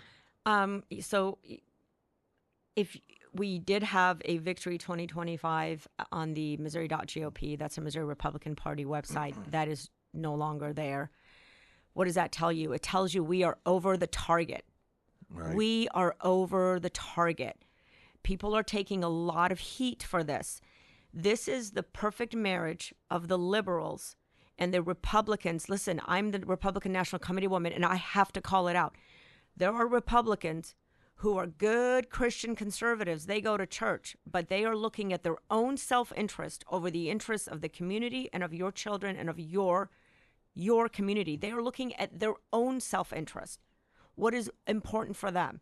And that has created a friction within the party. Are you guys surprised? I bet you're not. We are over the target. It is your responsibility to take the next 24 hours and find out who the good people are. It is your responsibility to get out and vote. And if you don't get to complain about it. I mean, I have decided the next parent or teacher who calls me, I'm going to be like, well, where were you? Right. So if you want to help by holding a sign outside of a polling location in Greene County, you want to come to Springfield and save the largest district, this is a monumental election. You will lose Springfield. You've got socialists and Marxists going at each other in the city council race. The National Education Association Springfield division was just hijacked last week by the ultra left. They're going to eat their own. You stand up for children. Kelly Byrne, David Myers. Text everybody you know to vote. Dr. M, thank you as always. Good luck, and talk to you soon. News in 60 seconds. I'm Nick Reed.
Springfield's Talk 104.1. Hello, welcome to the show. All right, a couple of notes of interest here. Hank Williams Jr. going to be live at Thunder Ridge Nature Arena Saturday, August 16th. And you can register for your chance to win tickets to that performance by going to KSGF.com. We are also in, this will be the next to the last bracket week for our Love Letters from the Left. Is that right? I believe so. Or maybe it wraps up this week. It could. Yeah. Yeah. I haven't checked out the latest. It's a bracket populated with different comments that have been posted on our social media or sent via the Pyramid Roofing Company Talk and Text line or just emailed in some of the listeners on the left, and we always get a kick out of them. We find them quite amusing, and we thought that you might as well. So that is our bracket this time around, and every week that you participate will be an entry for a $250 Visa gift card, courtesy of Garrison Roofing and Guttering, and they are the folks that are sponsoring the Love Letters from the Left bracket that we have ongoing right now. So, all right, now,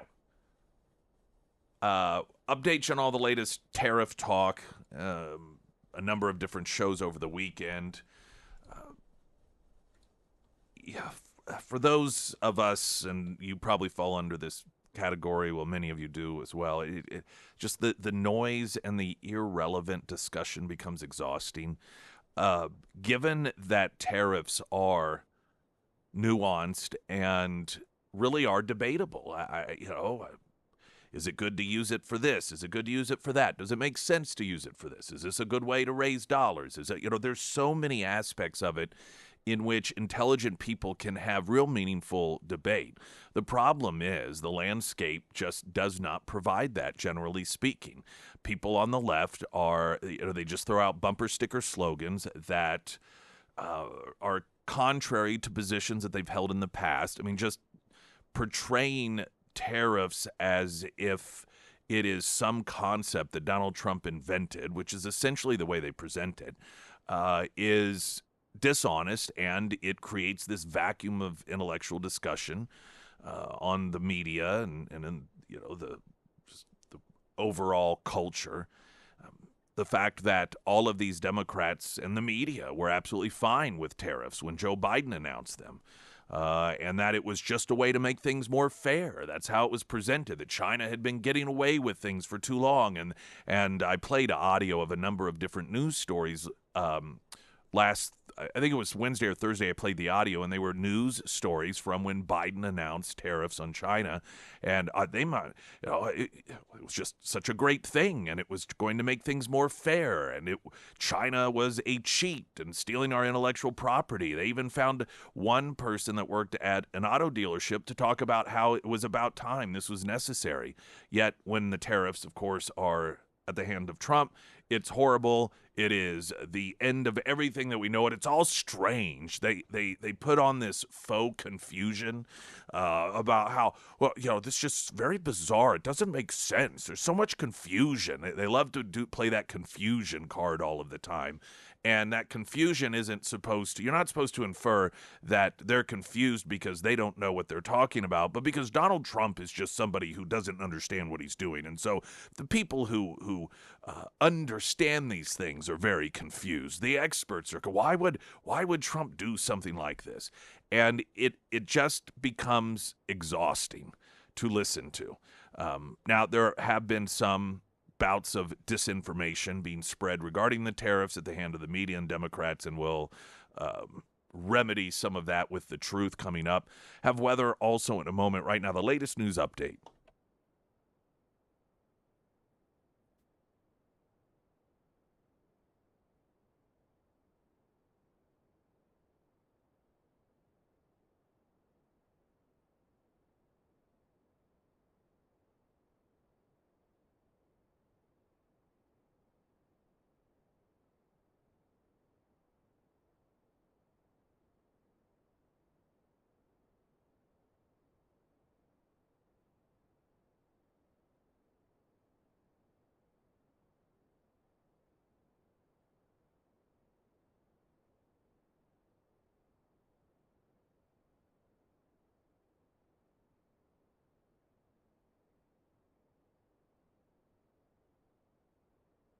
And the first alert forecast from Ozarks First meteorologist Tom Schmidt, sponsored by St. Clair the Ozarks Home Improvements. Today we'll see sunny skies with a high near 62. Tonight, widespread frost, otherwise clear with a low around 29. For your Tuesday, sunny with a high near 62. And looking ahead to Wednesday, we'll see mostly sunny skies with a high near 73.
Sarah Myers, everyone. Thank you, the Pyramid Roofing Company. Boy, howdy, we had a lot of rain over the last couple of days, and if you experienced any type of roof damage, whether it was just your gutters not being able to keep up, maybe you had yellowing on your ceiling, maybe you had full-blown drips and leaks in your house, I highly recommend Josh and his team over at the Pyramid Roofing Company. Now, the Pyramid team, they offer free roof inspections, so you're not out anything whenever you have them come out to your home, and then they also work through the insurance process with you.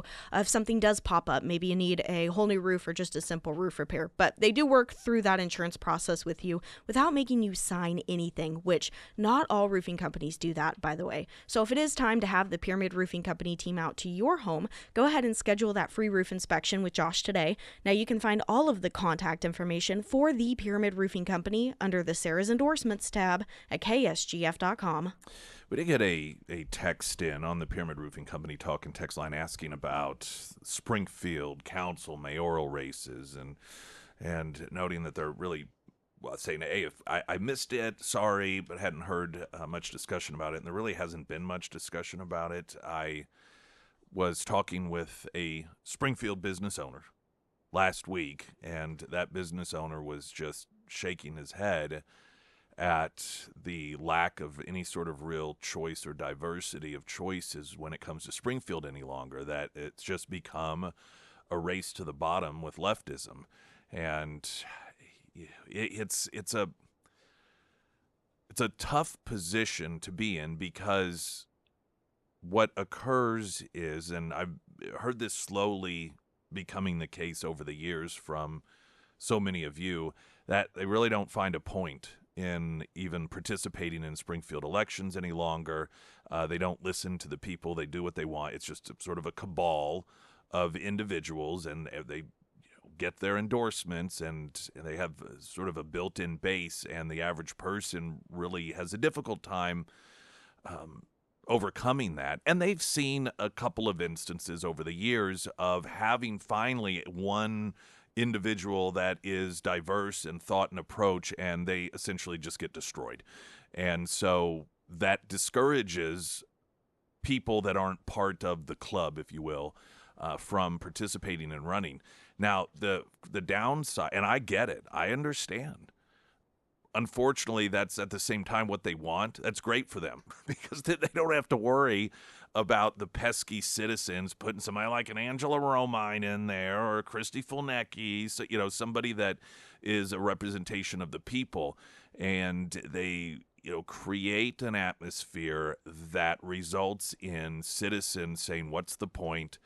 And then those citizens just stop to really participate in a meaningful way, particularly when it comes to running.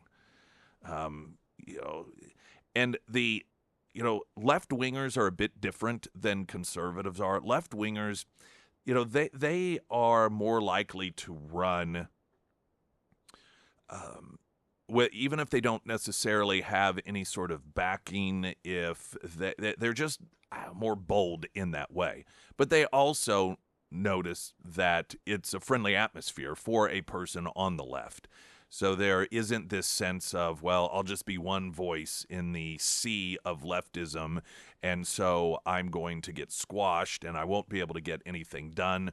I'll be told to listen to the experts, and without strength in numbers of average citizen folk that aren't liberal being on the council, that, again, it's what's the point sort of attitude. But people on the left, that are average, maybe don't have any sort of connection to any of the organizations that generally bankroll and promote and try to get their people on there. They don't mind running separate from that because they see that it's a haven of leftism, and so it's a comfortable home for them anyhow. And that's how they oftentimes get on there. But yeah, it's unfortunate what has become of the city of Springfield.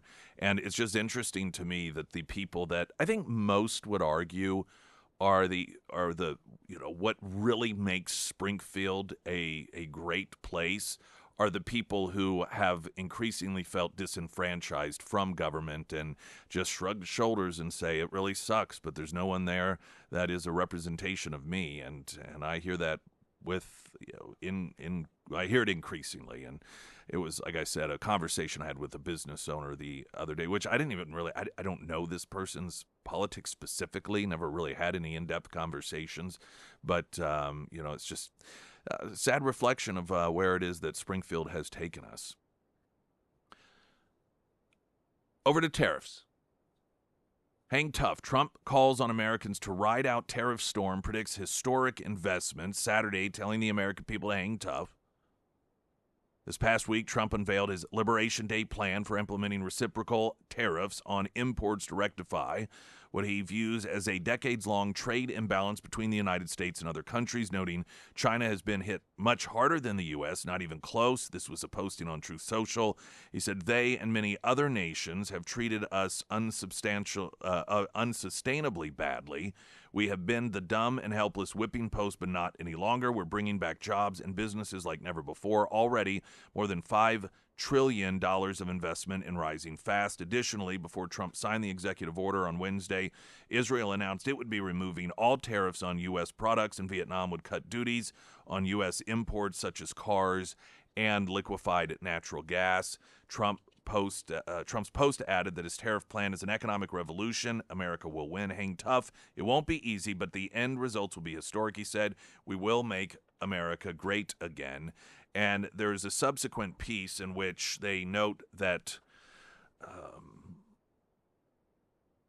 I believe his Agriculture Secretary, Brooke Rollins, said that We already have 50 countries that have come to the table over the last few days, over the last weeks, that are willing and desperate to talk to us. We are the economic engine of the world, and it's finally time that someone, President Trump, stood up for America. And this is what a lot of people that are reasonable people have recognized. We keep hearing that Trump is starting trade wars, and it's been noted these wars, if you want to look at it in that way and in an adversarial way, aren't something started by Trump, but he's attempting to stop it, essentially. Noting that, and I think the term is appropriate, the United States being the whipping boy for the rest of the world, that we are the ones that are always on the losing end of these deals. And if you know anything about Trump, you know that I mean, you can only imagine how frustrating it must be for someone who, the art of the deal, knows what a good deal is, and to see this country, the United States of America, constantly be run by people who allow other countries to take advantage of us.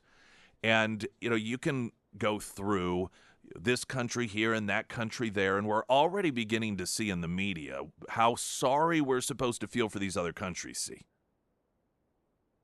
There are these stories about, these little African countries, and, oh my goodness, what's going to happen to them? Like, they're very concerned about the jobs going away for people in these foreign countries.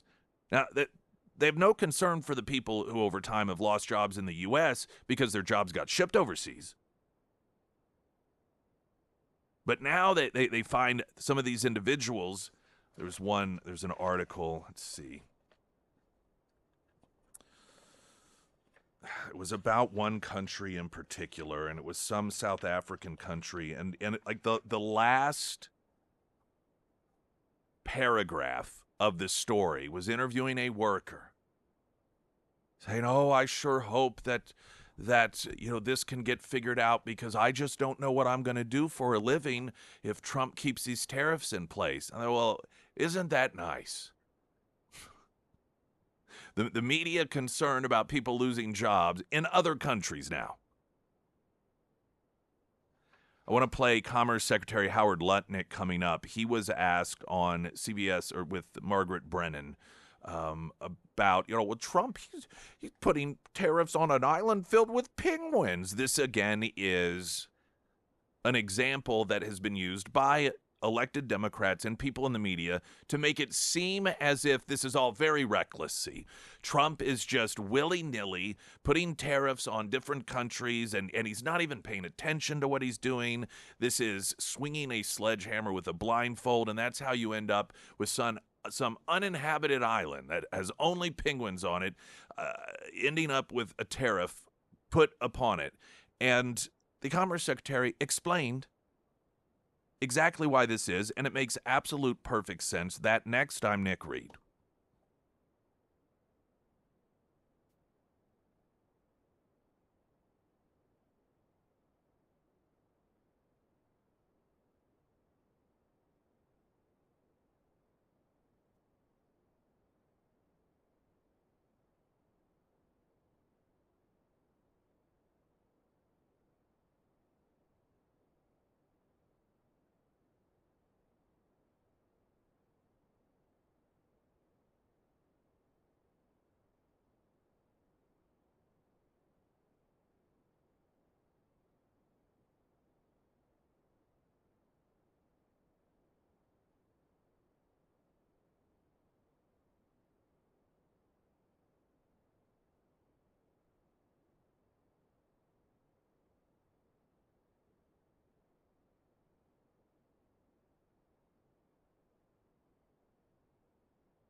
Emily Johnson, House Theory Realty, your home buying needs, your home selling needs. A huge benefit of having Emily Johnson on your side is the relationships she has over time developed with different people in different industries that oftentimes get that call whenever there is an inspection or an offer is made on a house and someone says, yep, I'll give you what you're asking, but I want this done, that done, and that done. And these all may be areas in which, like, I don't know a mason. I got to get this fireplace thing taken care of, or, the crawl space needs to have some sort of vapor, something or other. I've never even heard of this before. Who do I contact? Emily has all those relationships, and she can help coordinate that, because if you don't have someone like her on your side, that can be very overwhelming. And here you're left trying to find someone in these industries, and you got to get it done in a timely manner, and you don't know if you're going to be taken advantage of because they know that you have to get it done in a timely manner, and are they going to take advantage of that? And she knows the people. She's been doing this a long while, and so she knows who's going to do a great job and who's not going to take financial advantage of you. That is just a part of what you get when it comes to home buying, home selling. Emily Johnson, House Theory Realty. Oh, I found this story I was referencing, and how the media is one of their attack tracks on Donald Trump when it comes to tariffs is we're supposed to feel sorry for people in other countries that may lose their jobs because they get shipped here to the U.S. perhaps, or people begin to not purchase the products that are made cheaper over there and instead shift their buying power to the United States. And so we're supposed to feel bad for them. And the headline of the story, and this, I'd never even heard of this country, Lesotho. It's an African country. The headline, only job I know. Tiny Lesotho's garment workers reel from Trump's 50% tariffs. And the final sentence, quote, if we lose our jobs here, I'm almost certain that many of us will end up sleeping on empty stomachs. Oh.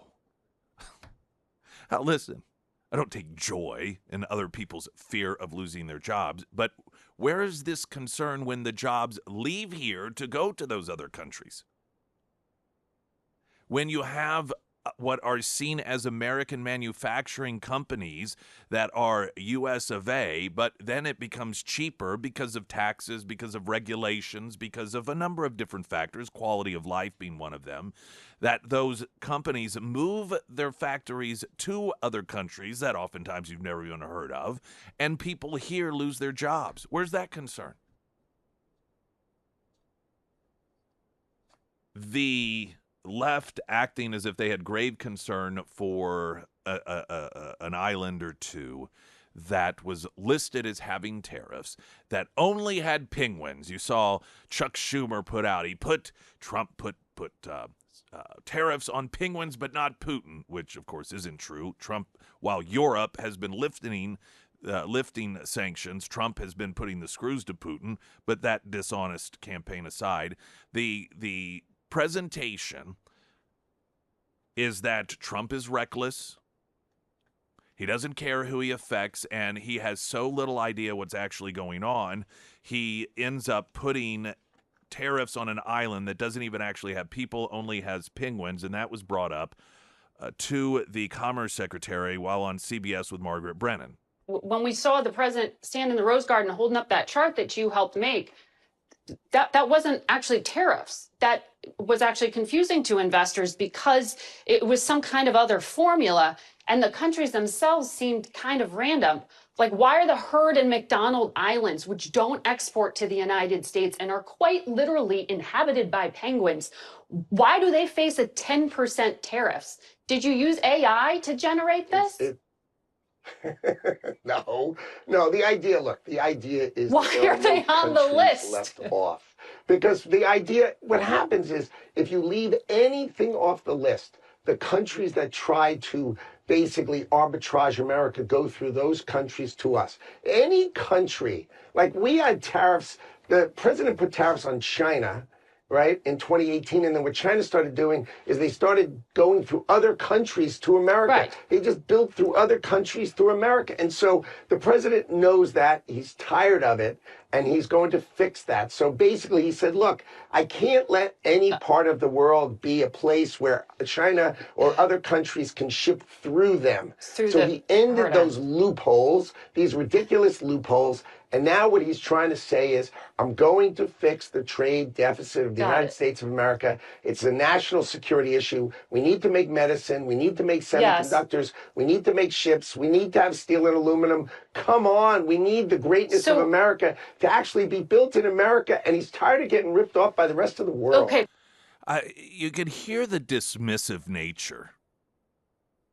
She's not the only one that does this when they think, oh, we're really going to make him look like an idiot here. I mean, this doesn't make any sense. Why on earth would this occur? And so an absolutely logical answer that makes sense. And the response isn't, oh, okay, well, that makes sense. It's, yeah, okay. Let's move it along. I wasn't asking that question to see if there actually was a legitimate answer. It was to make you look like an idiot. It was to demonstrate that Donald Trump doesn't know what he's doing. And so you hear this sort of dismissive, move along, this answer is of no interest to me. Oh, okay, all right. Well, okay, got it. You're done talking now. Let's move on to another question. It's because that none of this coverage, whether it's tariffs or Trump, really is rooted in a desire to provide straightforward information about what's going on. And you can see at the minute that these people from the Trump administration, is one of the things I think a lot of people really like about some of these individuals is they're not these career politicians. And so they just talk straightforward. He's like, listen, this really isn't that difficult. What we have seen China in particular do is find a back door in around tariffs. They will set up shop somewhere where there aren't tariffs when they are having to deal with tariffs. And Trump is tired of that, tired of the whack-a-mole. We put him on China. China just immediately begins, particularly when it came to electric vehicles, to build them in Mexico in order to bypass the tariffs. So then we got to go through tariffs in there again. And Trump's just tired of the whack-a-mole way of doing it. So just tariffs any and everywhere that China or any other country may set up shop in order to try to get around these tariffs so that we just take care of it to get. Now, that just makes sense. Which is why it was move along. Let's get to another question. Okay, not much interest in this. Springfield's Talk 1041. I'm Nick Reed.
Springfield's Talk 1041, your first alert forecast from Ozarks first meteorologist Tom Schmidt, sponsored by Wolfpack Cleaners, your residential and commercial cleaning professionals. Today we'll see sunny skies throughout the day with a high near 62. Tonight, widespread frost, otherwise clear with a low around 29. For your Tuesday, sunny with a high near 62. And looking ahead to Wednesday, we'll see mostly sunny skies with a high near 73. We were at the Man Show for a couple hours. That's right. And it was, for whatever reason, a lot different than from what I remembered it last time. Yeah, I think that I don't know we what... skipped a couple of years, so Did maybe we? they do Okay. that. Maybe they try to rotate things. And I don't know, maybe it was, so you think it was maybe 2 years ago? Maybe. Okay. And I remember, I think you're right, it was a couple years ago. And I don't know, it just didn't really grab me. I wandered around and I thought, well, okay. But I don't know. I wasn't able to really mill around as long as I wanted because I had other things that were pressing that I had to take care of. And so I kind of quick walked through one half of it. Yeah. And of course I had a chance to, see people I hadn't seen in a while and talk with people, and some I hadn't had a chance to meet until then. And I always love doing that. Yeah, oh man, I wish I was like, I'm going to go play that pinball machine. I was going to ask if you... I never got to it. Boo. Never got to it. Yeah, I know. But I enjoyed it. It was nice. There you go. Thought I'd just share that. I want to play a bit of audio just because, well, I thought it was... I got to find it. Where's this guy's name? I keep moving things around here. See, not that one, not that one. Here we go. Original Sin. White House, Deputy Chief of Staff, Stephen Miller, on how America's prior trade policy gutted U.S. industry. And here's what I like about this. This was a sit-down last week. Sit-down conversation with U.S. Trade Representative Jameson Griefor and senior White House official Taylor Budowich, Stephen Miller, and Caroline Leavitt. And it was sitting out having real conversations. Not sound bites, not gotchas. Not, okay, we're going to have you on, and then we're going to throw a question at you, and if you start to make sense, we're going to try to move you along to the next thing, because what we want to do is make you look bad. But it was actual real conversation, and part of that was this original sin, if you will, explanation. The original sin of how the modern economy in America is structured, the president talks about more than anything else. And it gets to Caroline's point about the overall economic vision. The original sin was that we created a tax system that punished you for making something in America and rewarded you for making something in China or a foreign country. So in other words, if you had your factory in America, you paid a sky-high corporate tax rate, you were beaten to death with regulation, you had radically unaffordable energy prices, and Washington just in every way made your life miserable. And the political class didn't do anything about it. They allowed it to happen. Correct. Well, they sat by and watched it happen for decades. They actually wanted the opposite to happen, especially if you look at the 90s when we had NAFTA, we had the WTO, we had the entry of China into the WTO. The goal very clearly was to remove U.S. tariff and trade barriers to make it easier for people to outsource to China. Because once we gave China what we call permanent normal trade relations, all of your manufacturers in the United States who are thinking in short terms in terms of quarterly earnings and that kind of thing, they said, listen, now I can go move my factory from Indiana or wherever, I can put it in China, I can put it in Mexico, and I know I will have sure access to the U.S. market. Today, President Trump is saying the best place to make American products and sell American products is here in America. We have, as a nation, to that point, deliberately made it disadvantageous in certain capacities to have businesses here in the United States and operate here in the United States. I remember when the entire Clinton NAFTA deal and Ross Perot, I remember when all that was going on. I was high school.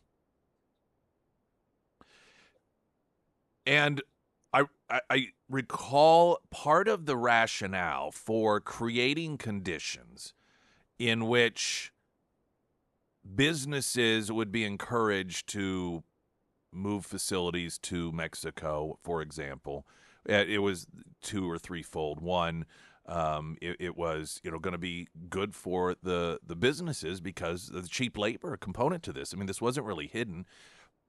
Part of it was also we were told to combat illegal immigration, that part of the reason Mexico, for example, or any of these other South American countries had so many people trying to come into this country illegally is because they didn't have enough jobs. And this would also, this would cut it off at the source. The source of the problem were economic woes of people who live in these countries south of the border. So if we move they didn't really position it as moving, but allow for conditions to which companies can open up factories in these countries south of the border, then that will prevent so many people from trying to come to this country illegally because they're just looking for jobs, and we'll just give the jobs to them down there. And we just across the political spectrum operated in that way for a period of time, and we've continued to. It's part of. It's just sort of this agreement that there were certain reasons that these decisions were made that you didn't necessarily want to say out loud. I mean, no elected official wants to say, oh, yes, we want to create conditions so that these massive corporations can move jobs out of the country. Nobody really wanted to sell it as that, but that's exactly what has happened. And when it comes to China, you think about people like Mitch McConnell, whose in-laws are Chinese citizens, and I think they own some port facilities, but everything that goes on in terms of business relationships between the United States and between China have massive financial implication on Mitch McConnell and his family. And you can't tell me that sort of relationship doesn't play into consideration, or that any of the business dealings that so many people in Congress have and financial interest in a country like China. You can't tell me that doesn't sway the way it is that they, at the very least, rationalize why it is that the United States continued to allow itself to be taken advantage of with these different deals. We give that nut job Democrat Congressman Swalwell such a hard time because, rightfully so, he ended up having an affair with someone that was a Chinese spy.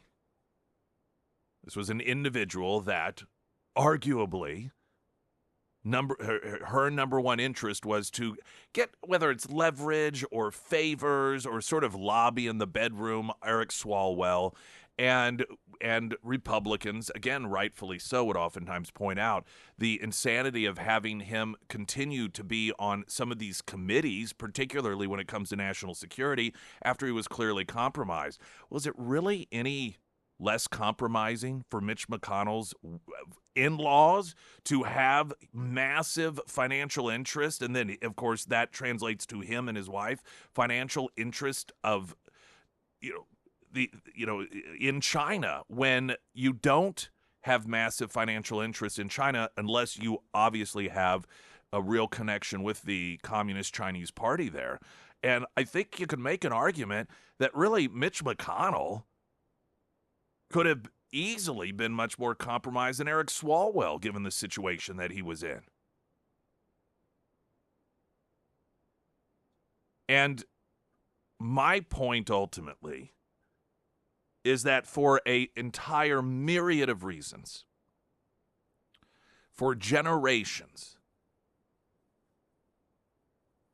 that when it comes to this trade stuff, it really never was about making America first.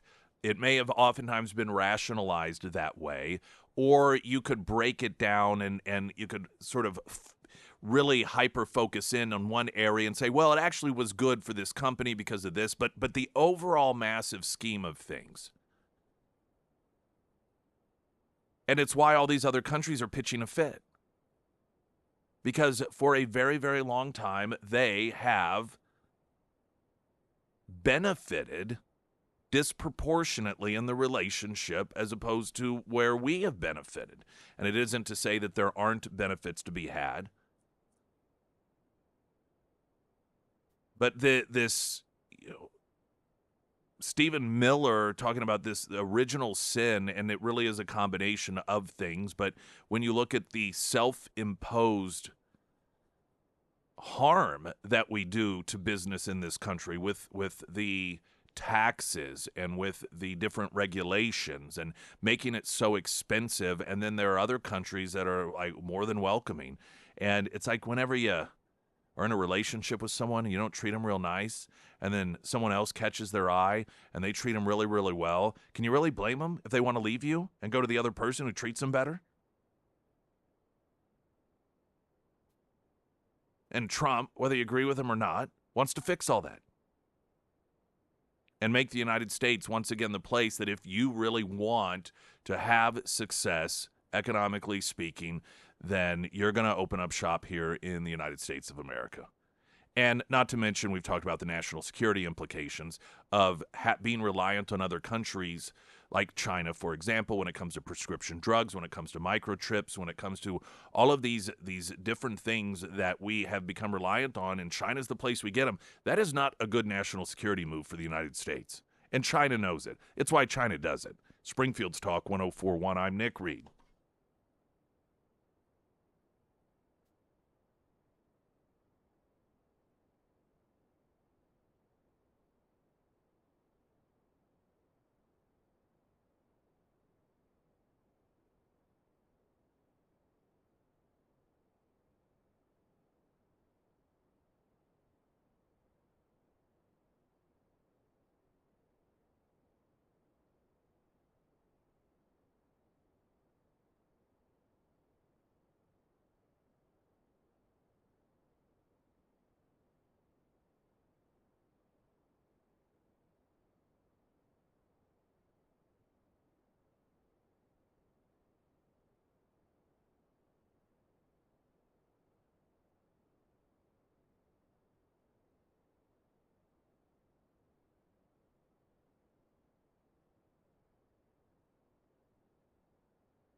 I want a great homeloan.com. You need some refinancing potentially. Is it a good time to refinance? What about a reverse mortgage? What does that look like?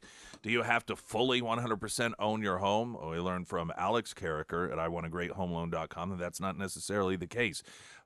Case per case per case. It is going to make a difference on your personal situation and how much equity you have, and just there's so many different factors in there that when you are trying to decide whether or not that's the right thing to do, they're going to ask you the questions that are going to help them formulate the answers for you so that you are best able to make a decision for your personal situation. They're a valuable tool. And they're not just there to do the actual process itself. They're not only there if, well, now you agree that if we're going to spend time answering your questions, that you're going to do this right because we are a business after all. They are fully 100% open and operational just to help give you advice when that's needed. And you can contact them through iwantagreathomeloan.com because you do. Scott Jennings on CNN, as always. I wonder how much viewership of CNN is made up of people that tune in to see Scott Jennings just so simply take on these lefties, as he's always the one there at a table filled with lefties. He's the GOP response person, and he does a really great job. And there was a discussion about Trump's polling numbers. Oh, the polling numbers. Oh, and how dire these polling numbers are for Trump, which they aren't. What the administration is doing, only 33% said because they like what the administration is doing.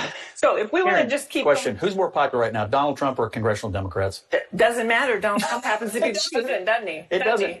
He's sitting at 50-50. You're sitting at 20-80. He's at 48-50, actually, and increasingly people. You want to call the AP and tell them? Call CBS News. Sure. Right. Okay. We're okay. I mean, we're not going to go to the mat over polls. We're not going to. His numbers are going. His approval ratings are going down. Where are yours? Right. We got to leave it there. Coming up next. All right, so this is, it seems like a pretty obvious go-to as they are trying to argue because, Trump's poll numbers, he's gone down to 48% are approving of what he's doing. And it was 50. This is massive. And his point is if you are going to argue that polling numbers mean something's going wrong, where are the Democrats right now? 28% approval rating? Historic lows, never have they been so low. They talked over each other a bit, but she kept saying, well, it doesn't matter because we're not in charge. Well, it does kind of matter if you want to be in charge. Because let's be honest, it's kind of a popularity contest, isn't it? And if you are wanting to take on and beat Donald Trump, yet he is twice as popular as you are, and that's the person that you have to convince people is the bad guy, then you've got a rough road ahead of you. So you can claim all you want. It doesn't matter how unpopular the Democrats are because we're not in charge. If you want to be in charge, you better figure something out here. In the opening of the show, we talked about, played audio as a KY3 coverage of these hands-off protesters in Springfield, and this is something that was done all over the country. And I'm looking at the time here. I'm going to take this break so I can hopefully have time to at least play part of the audio at one of the other rallies. Now, we played the KY3 coverage, and what you heard were people that really didn't know what they were talking about. And there was a really interesting exchange at a rally elsewhere that's gone somewhat viral. I think Elon Musk shared it, because somebody holding a Trump is a fascist sign was asked, so what is it about Trump that's a fascist? And it eventually boiled down to this person saying, I don't even know. I was just given this sign and some stuff to read. And that was pretty much it.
All right, well, I ran short of time, so I'm not going to be able to play this audio, but it's what you have probably seen before.